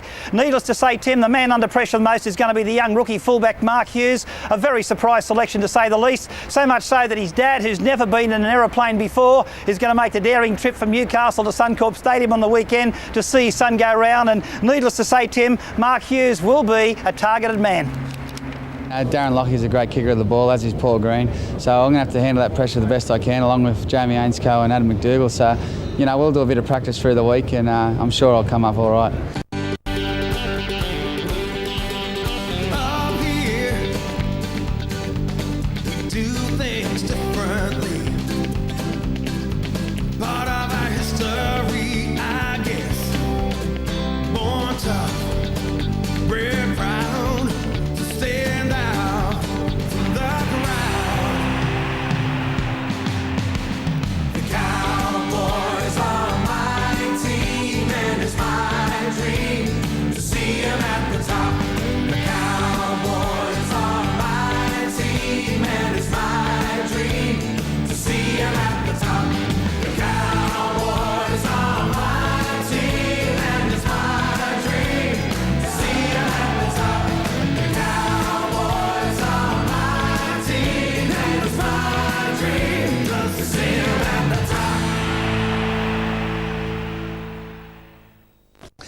The NRL Judiciary tonight delivered a clear message. They are on the lookout for players lifting their knees. With the latest, here's Steve Hart. That's right, Tim. It does appear that the crackdown is on for lifting knees in the NRL. The players should be on notice. Big difference, though, we may have a definition as to what's acceptable and what's not. 2 players from the Newcastle club were on the same charge of contrary conduct for lifting knees. One got off and one didn't. Let's take a look at the first one. Clinton O'Brien. This is the incident that didn't get off. He was found guilty by the panel. Clinton's argument was that he was just bracing for the contact as he went in, and that the lifting of the knee was a reaction, the momentum following through. The panel didn't agree. They found him guilty of contrary conduct. He was too shattered. He couldn't talk to us when he came out, but his defence, Mark Sargent, had this to say. I guess a precedent that is, sends a bit of a warning bell to other players in the game, I would imagine. Well, while it was bad news for Clinton O'Brien, it was good news for Matty Parsons. On the same charge of contrary conduct for lifting the knees, he got off. Let's have a look at the incident. This is the one that the Judiciary decided was different. Now, the defence for Matty Parsons said that he went into the tackle on a slightly sideways angle, and that the fact that he was 6'7" meant that he dipped to take the impact of the tackle, which caused his knee to lift, and that he took the impact on his quad rather than his knee. He also said that Darren Tracy is the type of player in the first incident that would have reacted if there was anything that was untoward in the tackle. Naturally, when Matty Parsons left the Judiciary tonight, he was extremely relieved. Yeah, I'm pretty happy to get off. Yeah, I sort of didn't really want to be here, and I haven't been here at this stage of my career, but yeah, I'm happy. Much of the talk today about the debut players in the series, and New South Wales fullback Mark Hughes is certain to be targeted. At training this afternoon, it was clear he's expecting to field plenty of kicks from the likes of Darren Lockyer and Paul Green. I imagine 5 minutes before kick-off I'm going to be quite nervous, but I've got to try and control it and not get too overawed by it all, and if I do that, it'll be a big step towards playing a good game. In rugby league, one man's bad luck normally means good luck for someone else, and for Blues fullback Mark Hughes, it couldn't be more true. An injury to David Peachy has opened the way for Hughes to play in the biggest game of his life, and along with another New South Wales rookie, Hughes is counting the seconds. They've become the Blues odd couple. Mark Hughes, Newcastle's free running back, and Nathan Hindmarsh, the hard-working second rower from Parramatta. 2 men who play the game very differently, but who have clicked from day one. I don't know what's happened there, but me and Hiney seem to be crossing paths a bit, and yeah, he's a good country bloke, and they're all good blokes in the team and really enjoying their company. And there's the connection. Hughes is also regarded as a good country bloke and is quick to thank his club for the rise to Origin football. I'm totally grateful for the chance I've been given, and I'm grateful that the Newcastle Knights gave me a chance a few years ago, and now it's just great that I'm getting the opportunity this Sunday. Both Hughes and Hindmarsh are Origin rookies, and neither is afraid to speak their mind. Former Blues coach Phil Gould says he believes Hindmarsh has a chronic shoulder problem, and because of that shouldn't be in the team. That's fair enough from Gus. But if he knew a bit more about it, he could say otherwise. But no, I haven't had any problems with it, so it's his opinion. Talk of being dropped to the bench on Sunday also doesn't worry this young gun. If I get stuck on the bench, it's fine. No worries at all with that. I'm going to try and stay as cool as I can for as long as I can and just enjoy the week as much as possible.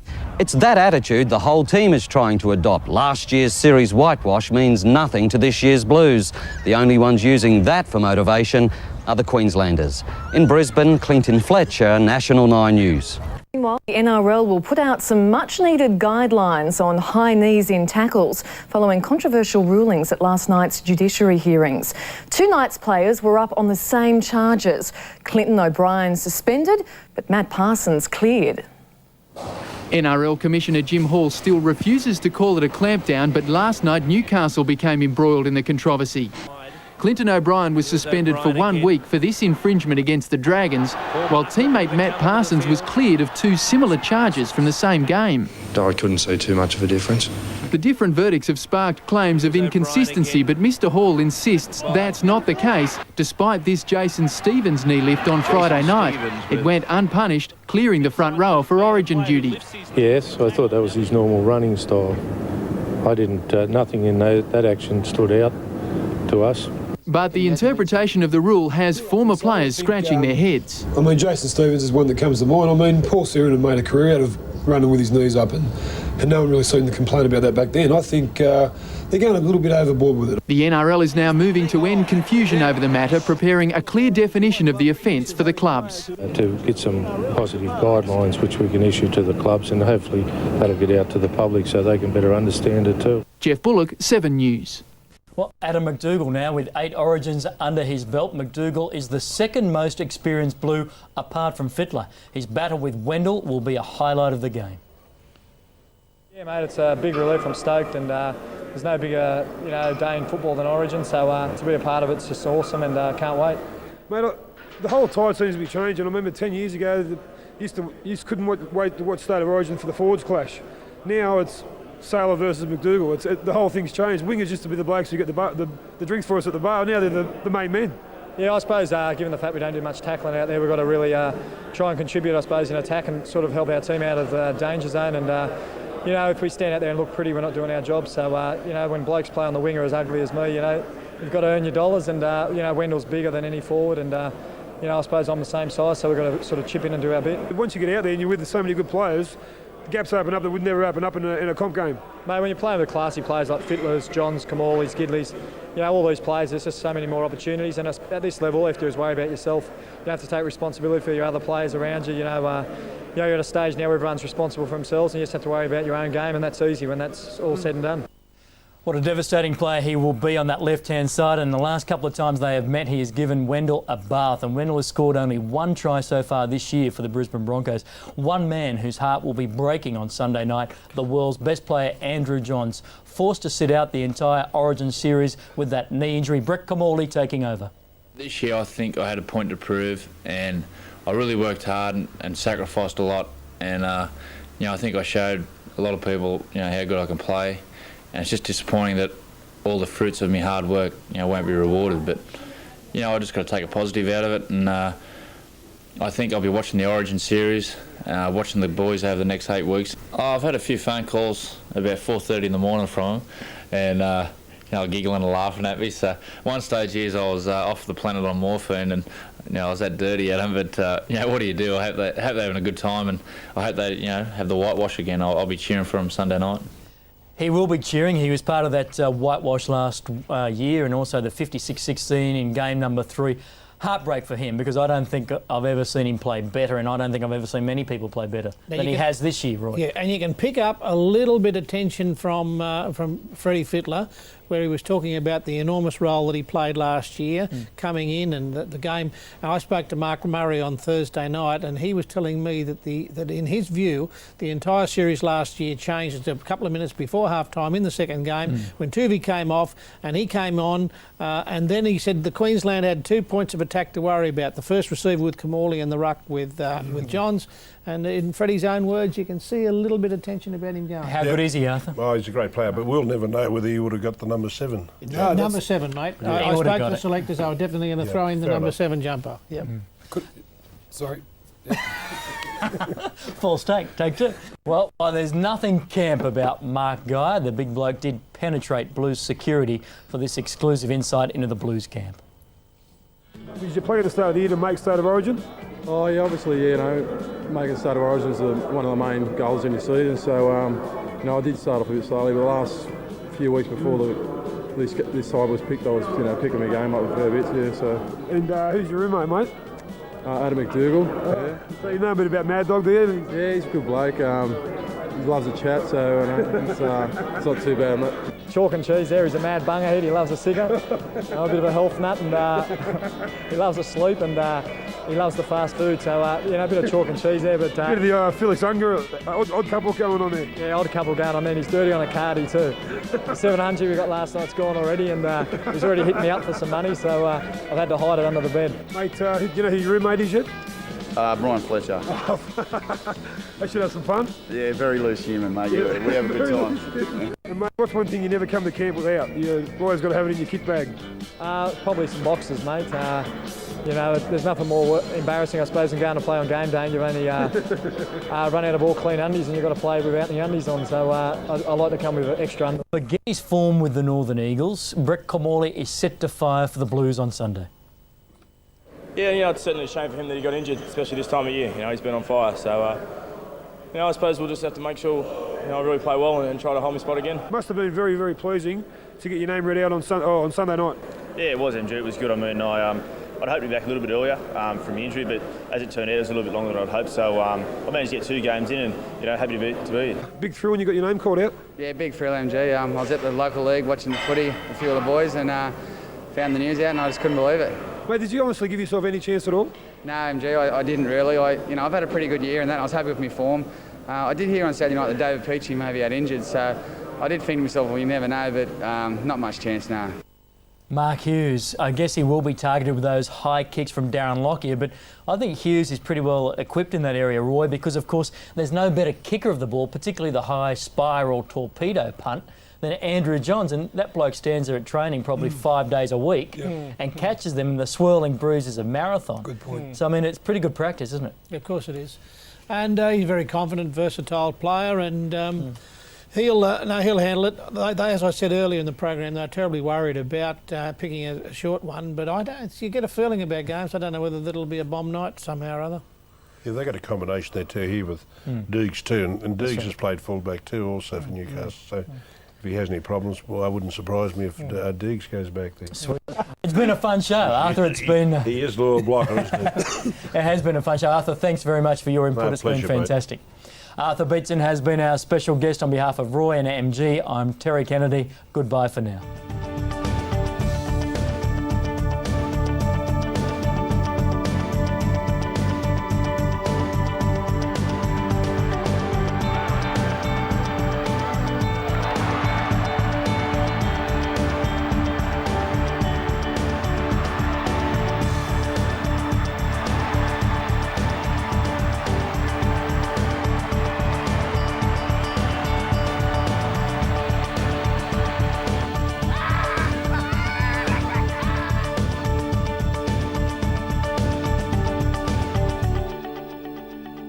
With Tim Webster, and all I can say is go the Mighty Blues. And look, now? I've got you both in blue. Yeah, we're bathed in it. Fantastic. Dramas, they're going to win, aren't they? Your dramas, though, settle down. Adam MacDougall has hobbled off at training this afternoon. More shortly, blue sweat on whether MacDougall will overcome this latest setback.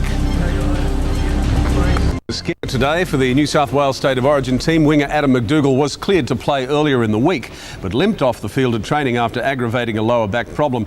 Tony Peters joins us from Brisbane now. What's the latest on MacDougall? Well, Tim, why don't we find out from the man himself? He joins us now on 10 News. Tim, obviously, Madam, will you be playing on Sunday night? Yeah, mate, I'm not going to miss it for quids, and I can't wait to get out there. Well, that is terrific news. It didn't look very good earlier today at that training session this morning when you hobbled off. Obviously, I've had some ongoing problems with the leg, but regardless, even if I had one leg, I'd be playing on Sunday. I'm that desperate to play, and just can't wait to get out there. How do things turn around so quickly from this morning?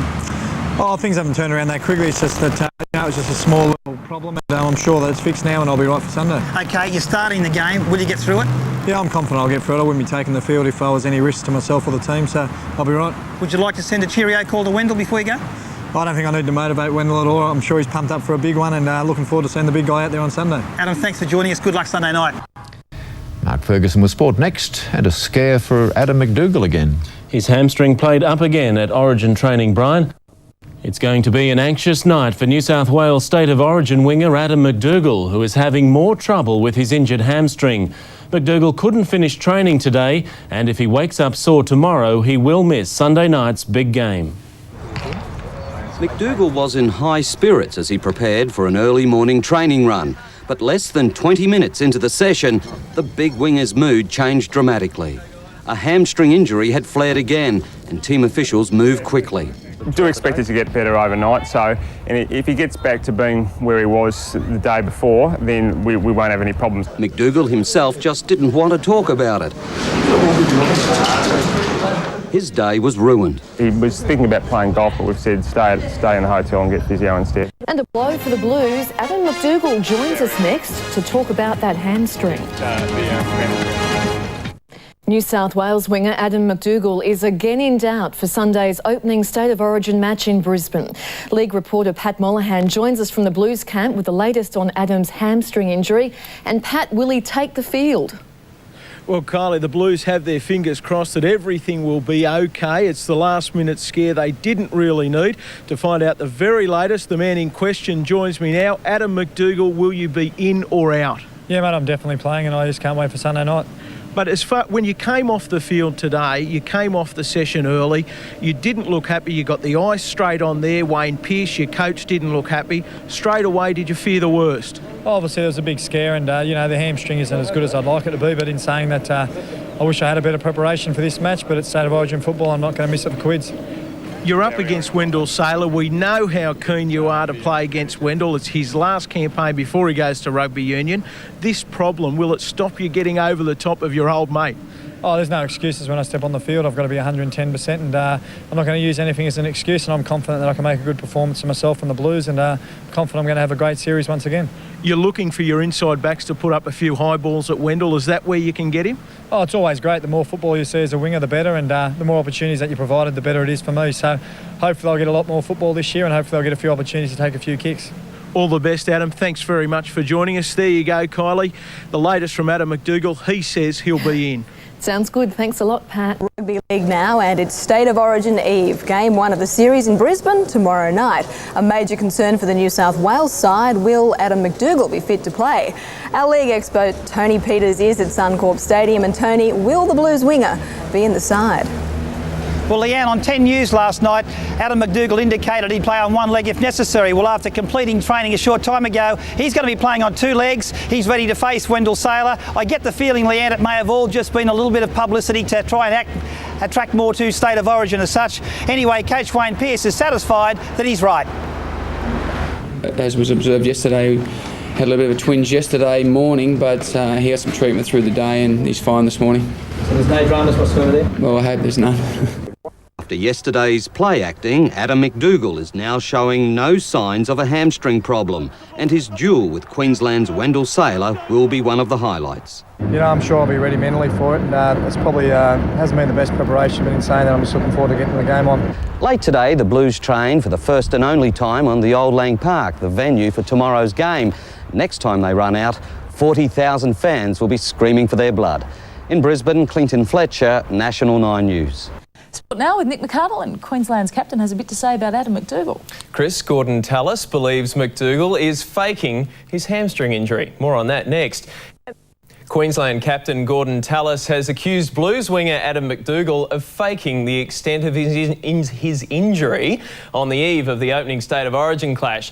Tallis believes MacDougall's hamstring injury is a hoax designed to unsettle the Maroons' build-up. It was the Blues' final run at only hit out on Suncorp Stadium. To the delight of management, winger Adam MacDougall came through unscathed, untroubled by his hamstring injury. The Queenslanders claim he was never in doubt. He's probably playing a bit of cat and mouse with the media knowing Adam, and I'm certain that he'll be 100%. Of course, Jeremy still holds the record with 10, although by the looks of it, he's going for number 11 right now. Well, all week, his hamstring injury has kept us in suspense, and the clash between Adam MacDougall and Wendell Saylor now looms as a highlight of tonight's State of Origin. Both very different characters, and as Sportsworld Adam Peacock found this week, there's only one Mad Dog MacDougall. 360 degrees, back up the middle, goes for MacDougall, MacDougall will go all the way to score for the Knights. Cutting back in, MacDougall for the corner, can he get it down? My biggest challenge is, I suppose, keeping interest in what I'm doing. Puts another test on Murphy, got away from him. Good to work with, and but is a bit different when it's all said and done. It's sort of a little bit sad, but there's not much more enjoying life than scoring a try, I must admit. MacDougall runs it around a little closer to the post. Mad Dog MacDougall is a man who dares to be, and is, very different. MacDougall will go all the way to score for the Knights. He stands apart in so many aspects of his life. For starters, he rarely trains with his teammates. There's no question of how hard he works away from the sessions that we might complete, so the way he looks after himself and the way he trains, there's no question that he's doing the work just mightn't be with us all the time, that's all.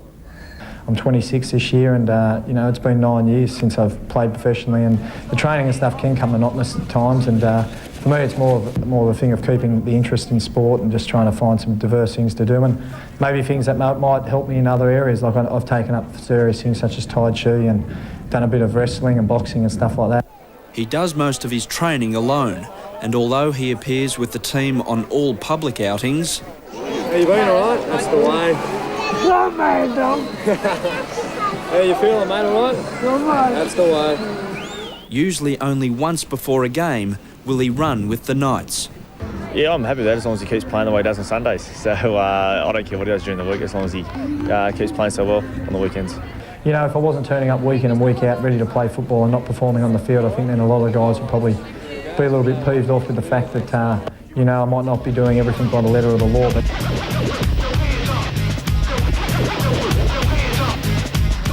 in our daily lifestyle, I think we're all very much robotic in the sense that we're all basically come off the same production line as far as training and eating goes and stuff like that. So I think what separates the great players from the rest is really the mind. You know, I had a little bit of enjoyment to the teammates, doing my different stuff, I suppose. A bit of comical value there for the guys. There are well-travelled rumours that circle the rugby league community regarding MacDougall and his unusual ways, like talking to his legs, telling them of their duty before a game. Actually, they are true, and he knows they're true. Mate, Joey Johns has got a lot of to do with them rumours. You know, Joey Johns, I went fishing with him once and he caught a tadpole, and mate, I tell you what, before I knew it, he caught the biggest shark in the world. Dude's just pretty fanatical about his diet, and he's gone to the funny thing. We went to New Zealand a couple of years ago, and he went to the lengths of actually bringing food into the country, and we were on the bus going to the ground, and he said, I was glad they didn't check my gear. I said, why was that? And he reached into his pockets and pulled out 2 big T-bones out of his pocket and started gnawing into them. So, you know, he's fanatical about his diet, and he'll do anything to get that protein into him. While Johns and co love to spin tales about MacDougall, he's forever thankful to them for helping him through the hardest part of his career. MacDougall was found guilty of using a banned steroid and suspended for 22 weeks. Adam, you're obviously pretty disappointed with your result. Today, the player, Adam MacDougall, has informed me that his A sample has tested positive to a stimulant ephedrine. Well, really, it was probably a good test of what I was as a person more so than anything, just to really sort out the people that I knew that would stick by me and the people that I knew weren't real people. Following that controversy, most were quick to label MacDougall. However, his name is now cleared. He has a physical condition which requires him to take a banned substance. It's been given the OK and is closely monitored by the National Rugby League. He's the only player to be subjected to blood tests, something he undertakes on a regular basis. You know, it made me a lot stronger as a person. I wouldn't swap what happened to me for the world, given the fact that, you know, I am the person I am now from that, and it's made me a lot stronger, and I really appreciate what I've been through. Of course, the critics still circle. At the end of the day, you're the one that's going to look yourself in the mirror and see what, see what's looking back at you. So it only really matters what you think about yourself and what you know about yourself as a person. Now, the controversy is behind him. MacDougall can concentrate on preparing for and playing footy. Sit down, Max. Before each game, he watches a highlight reel of Barry Sanders, one of Gridiron's greatest ever running backs. Even though Sanders is now retired, MacDougall is still transfixed by the NFL. Well, at the end of the year, I'm going to go over and have a look at just the NFL setup. Yeah, I'd like to be a running back, but apparently there's not too many white ones over there, so maybe I could change that. He's also had numerous offers to play rugby union, but unlike arch-rival Wendell Saylor, he won't switch to the 15-a-side game. For me, I'm very disappointed that Wendell's going. Here comes Wendell, running into Adam MacDougall. MacDougall takes the ball off him. There's a foot race on. MacDougall by 2 metres. MacDougall's got 10 to go. MacDougall goes in. That's try number 2, and they won't take that off him. This is where he created the problem. The kick is perfect. Sailor's over. Yeah, he's probably the guy that I really enjoy playing more than anybody else, because as far as I'm concerned, you know, he's got it all. This Origin series, they'll line up on each other for the last time in red and blue. Last year, MacDougall scored 4 tries in the series as the Blues won 3-0. A repeat performance? Maybe. Really excited about it, and as I said, it doesn't get any better than this, playing Origin against Wendell and playing 2 games at Lang Park. It's probably my favourite ground in the world, and I can't wait to get up there.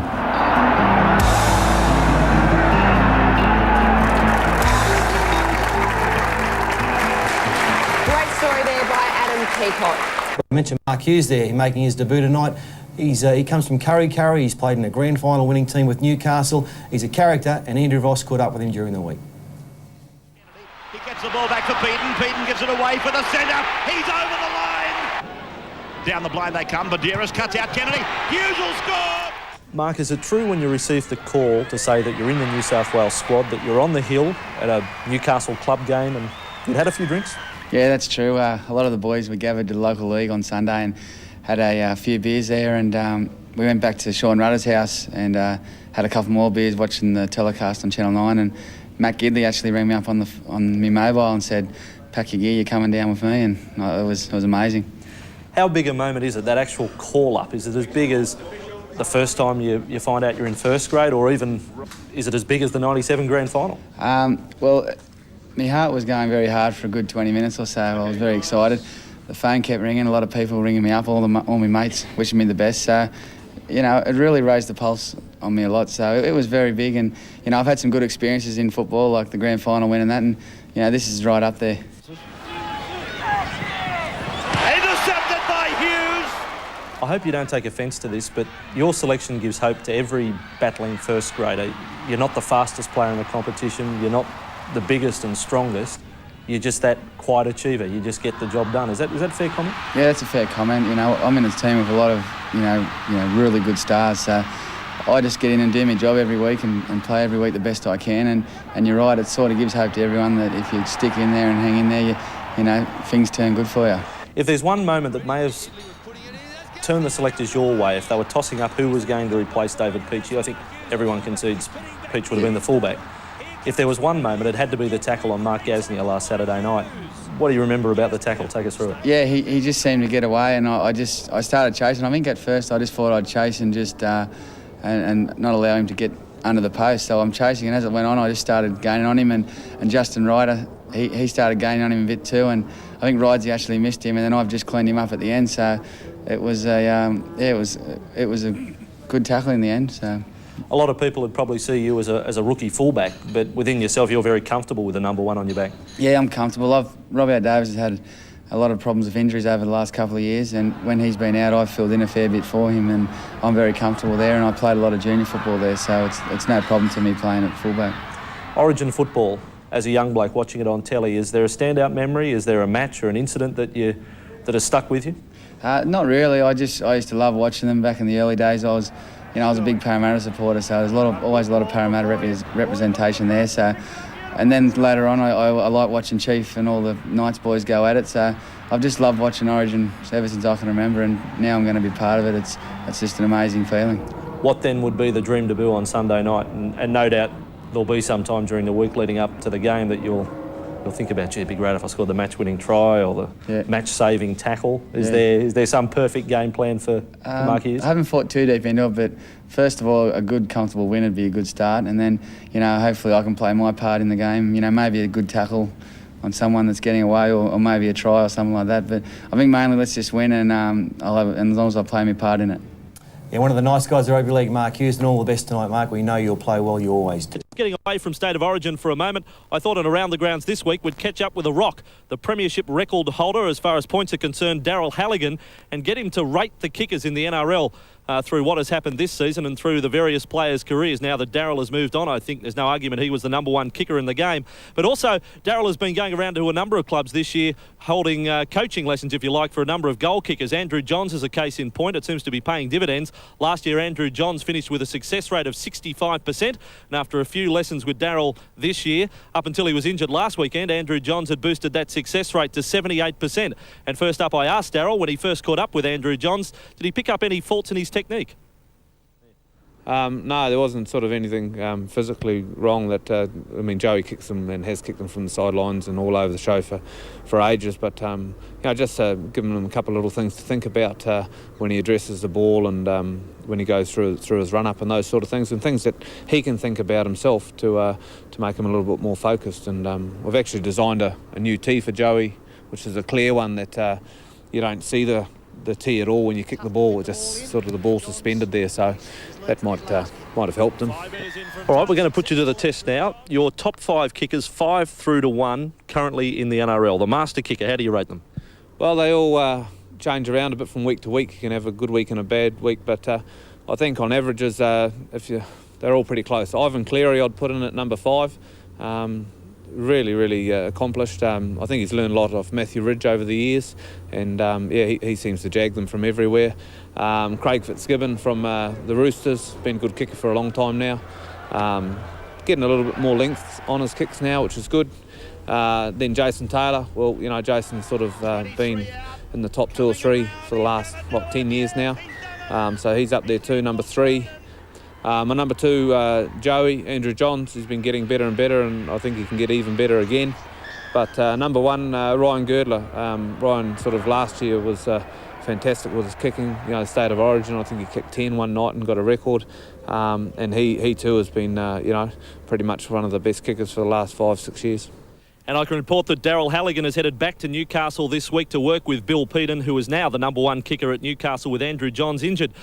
Well, Cowboys must now face the might of Newcastle. What about this? A big challenge coming up at Marathon on Sunday. The Knights without Andrew Johns have a new halves combo and are giving 14.5 point start. Newcastle without Andrew Johns, still a very good lineup there. Matthew Gidley, I'm looking forward to seeing him in the number 6 jumper. I think he's a great 5'8", and Sean Rudder will steer them around the park as halfback. I think Andrew Johns makes that much difference that I'd take the Cowboys in this with their start, 14.5, maybe from left field, but after watching... Geez, they look lost when you depend on one player so much. When Andrew Johns went off the other week, they were just big difference, very big. They were rudderless. They were rudderless, and he will be the halfback. Newcastle has lost just 2 games this season, but they must get used to life without Andrew Johns.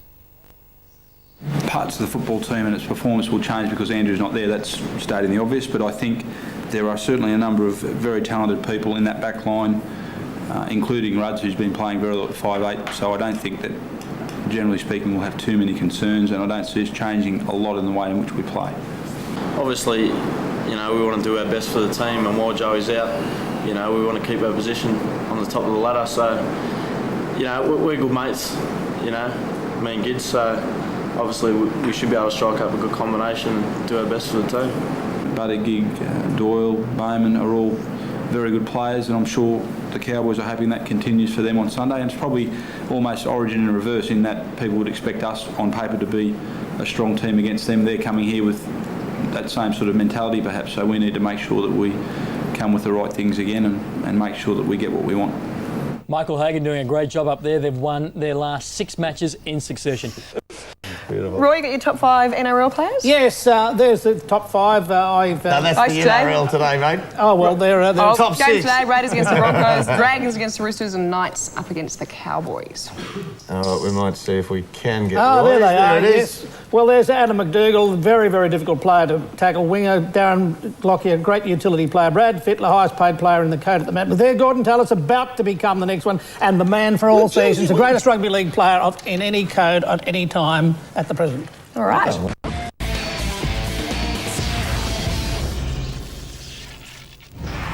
Here are the nominees for the Dally M Coach of the Year. Wayne Bennett's greatest achievement hasn't been winning grand finals. Ensuring Brisbane is always a contender has.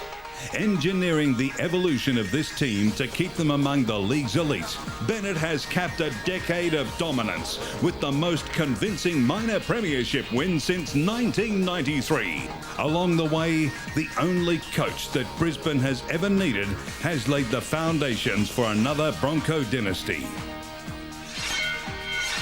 If ever Wayne Pearce's motivational and people skills were needed, it was this season.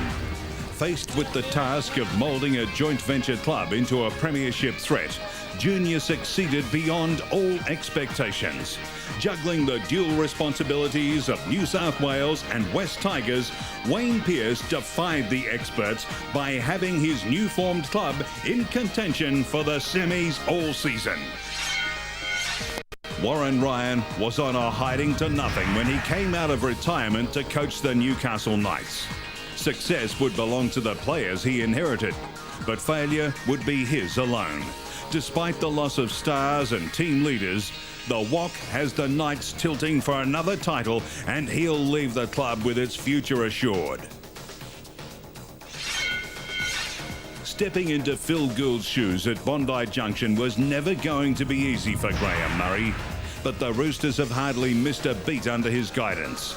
Billed as a player's coach, Murray has developed a more adventurous style, adding youth and speed while positioning the Roosters for another shot at the grand final. Injuries forced Royce Simmons to blood a host of young players in 98 and 99. This season, he's reaped the benefit of a young but experienced and finally healthy playing staff. Got the ball away. Here's Hicks down the sideline. He's going to do it. Blending in his veteran leaders, Royce has the Panther faithful anticipating a premiership.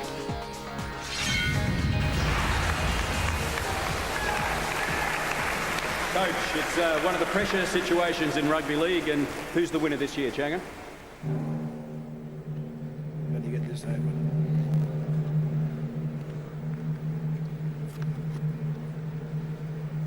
The Dally M Coach of the Year is Mr. Wayne Bennett.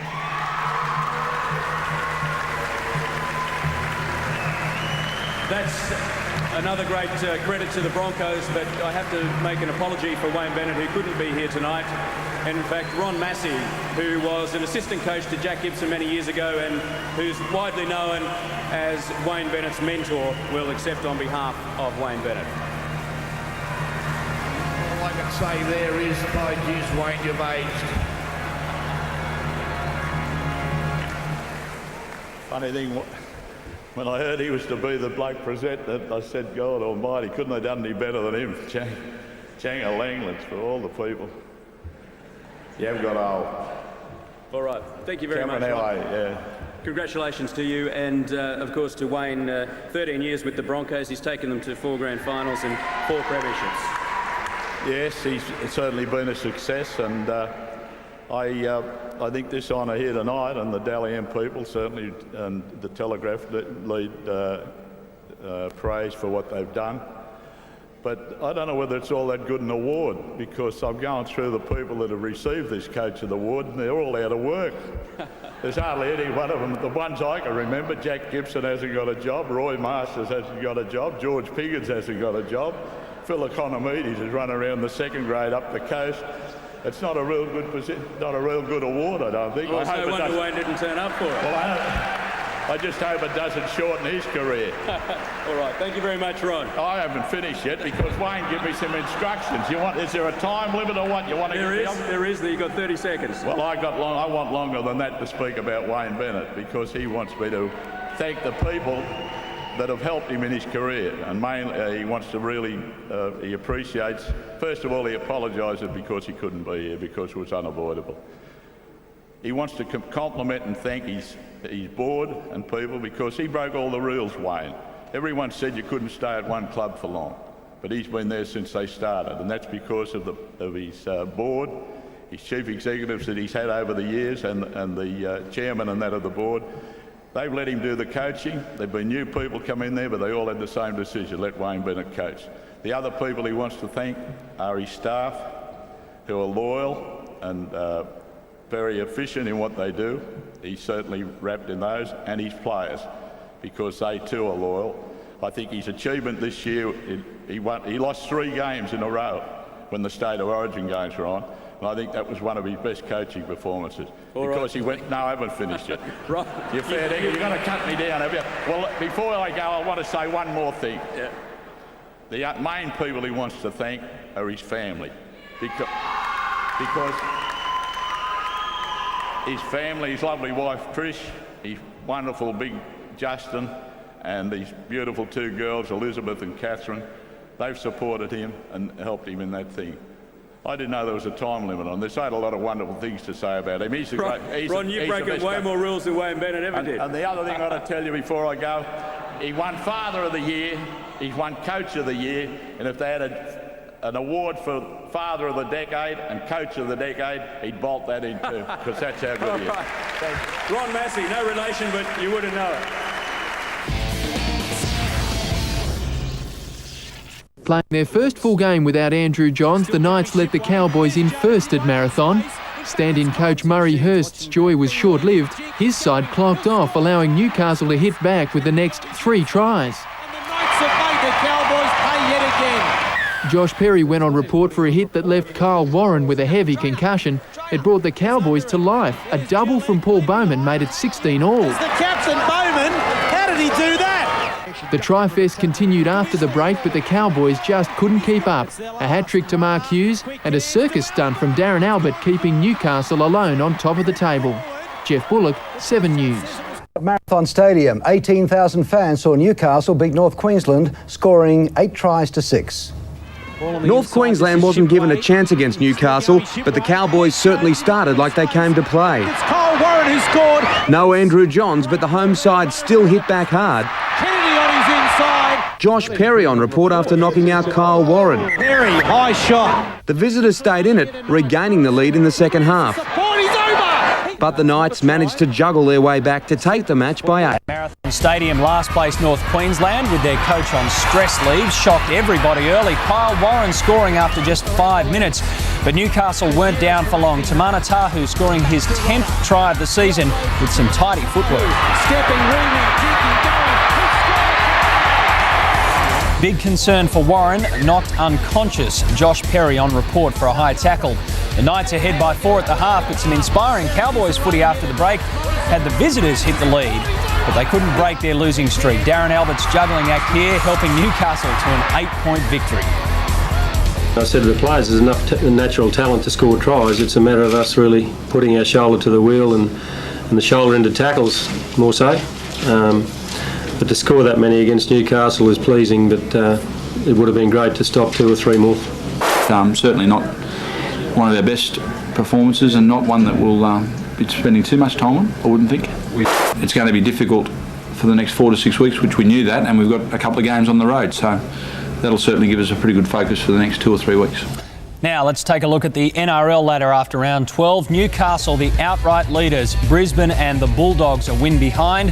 Parramatta and the Roosters still on the pace, while the Sharks, Eagles and the Warriors make up the 8. Over the page, Melbourne are knocking on the door. Just a point separates the Dragons, Raiders, Tigers and the Panthers. The Cowboys are dragging the chain. Still plenty more to come on NRL winners. We have the latest on the Newcastle-Penrith match with Robbie O's long-awaited comeback. Had a good, close to 2-hour hit out just right then, and it was all at 100%. I was tackling, stepping, doing everything. You're doing a rugby league game, and I'm ready to go, mate. Thank Christ.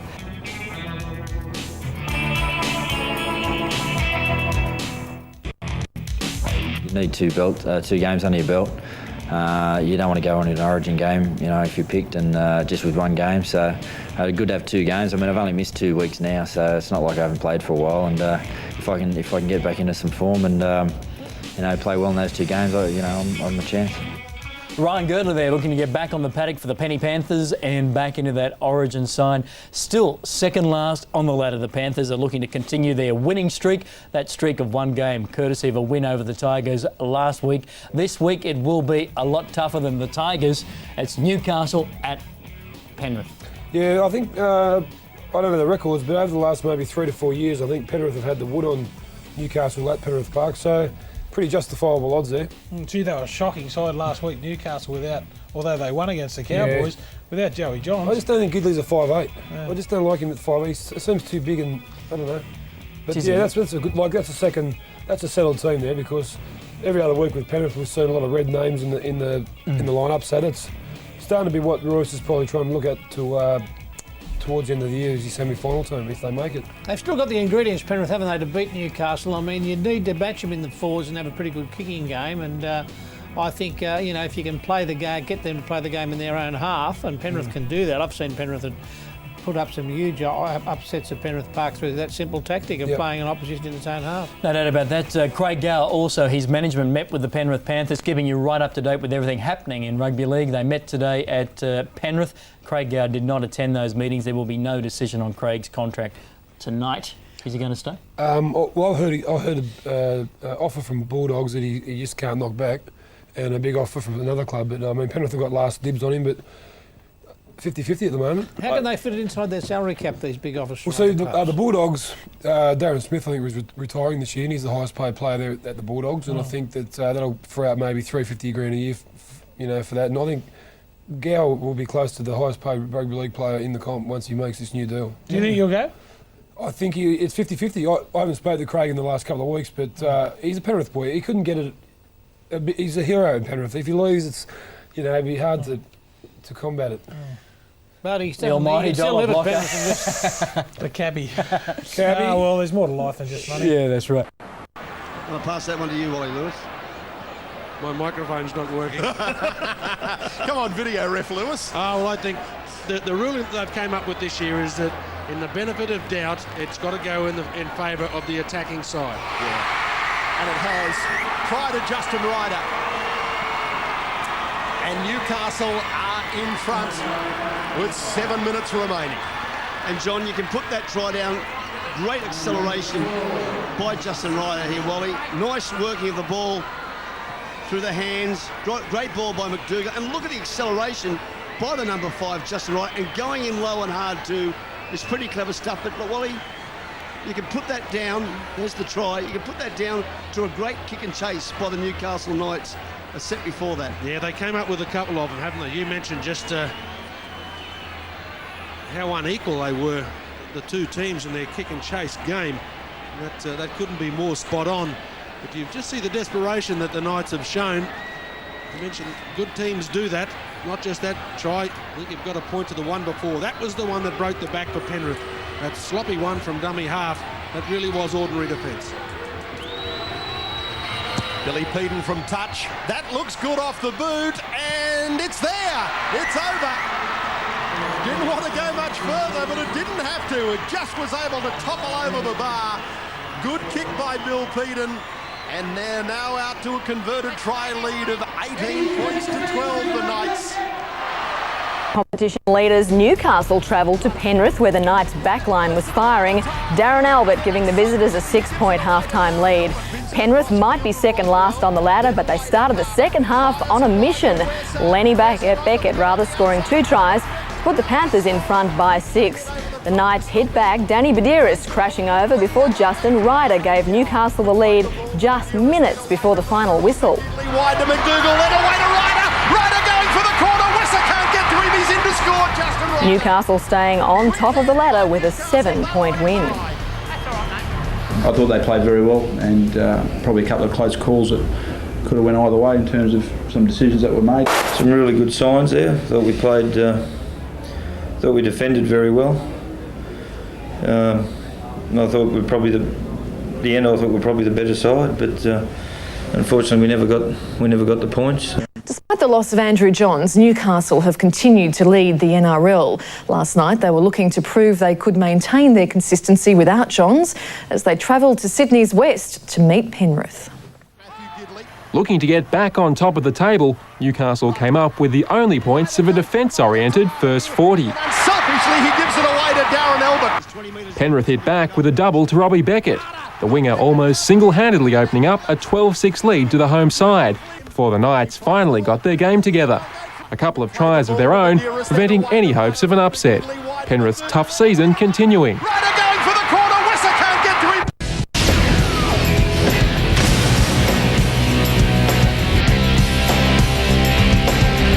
Gyer, he saw a gap, still going, throws a pass. MacDougall. There were 3 matches played last night. The Panthers were denied the first 4-pointer against Newcastle. In his first game back from injury, Robbie O'Davis was far from rusty. He took it and runs straight through. A minute later, the Knights were over. And there is the first try. Newcastle looked certain to extend its lead just before the break, but MacDougall's hands let him down. The line was open. Had MacDougall been been able to take it. Early in the second half, the game's worst defensive team swapped roles with the NRL's best attacking outfit, the Panthers, off to a flyer. Able to get on the outside of Melbourne, and Beckett will go in and score. 10 minutes later, Beckett had a second, and the Panthers were up 12-6. Straight through. Beautifully worked by the Panthers. Another try could have cemented the upset, but Mark Hughes got in the way. And he's tackled only 5 metres out. Badiris quickly shifted the momentum back to the Knights. Badiris has got through. When Justin Ryder crossed in the corner, the competition front-runners were back on top. A cool left footer from Matt Gidley giving the visitors another point and victory. Newcastle leaving the foot of the mountains, 19-12 winners. Next up on winners, Matthew Gidley, prime for his clash with Origin halfback Brett Comorley.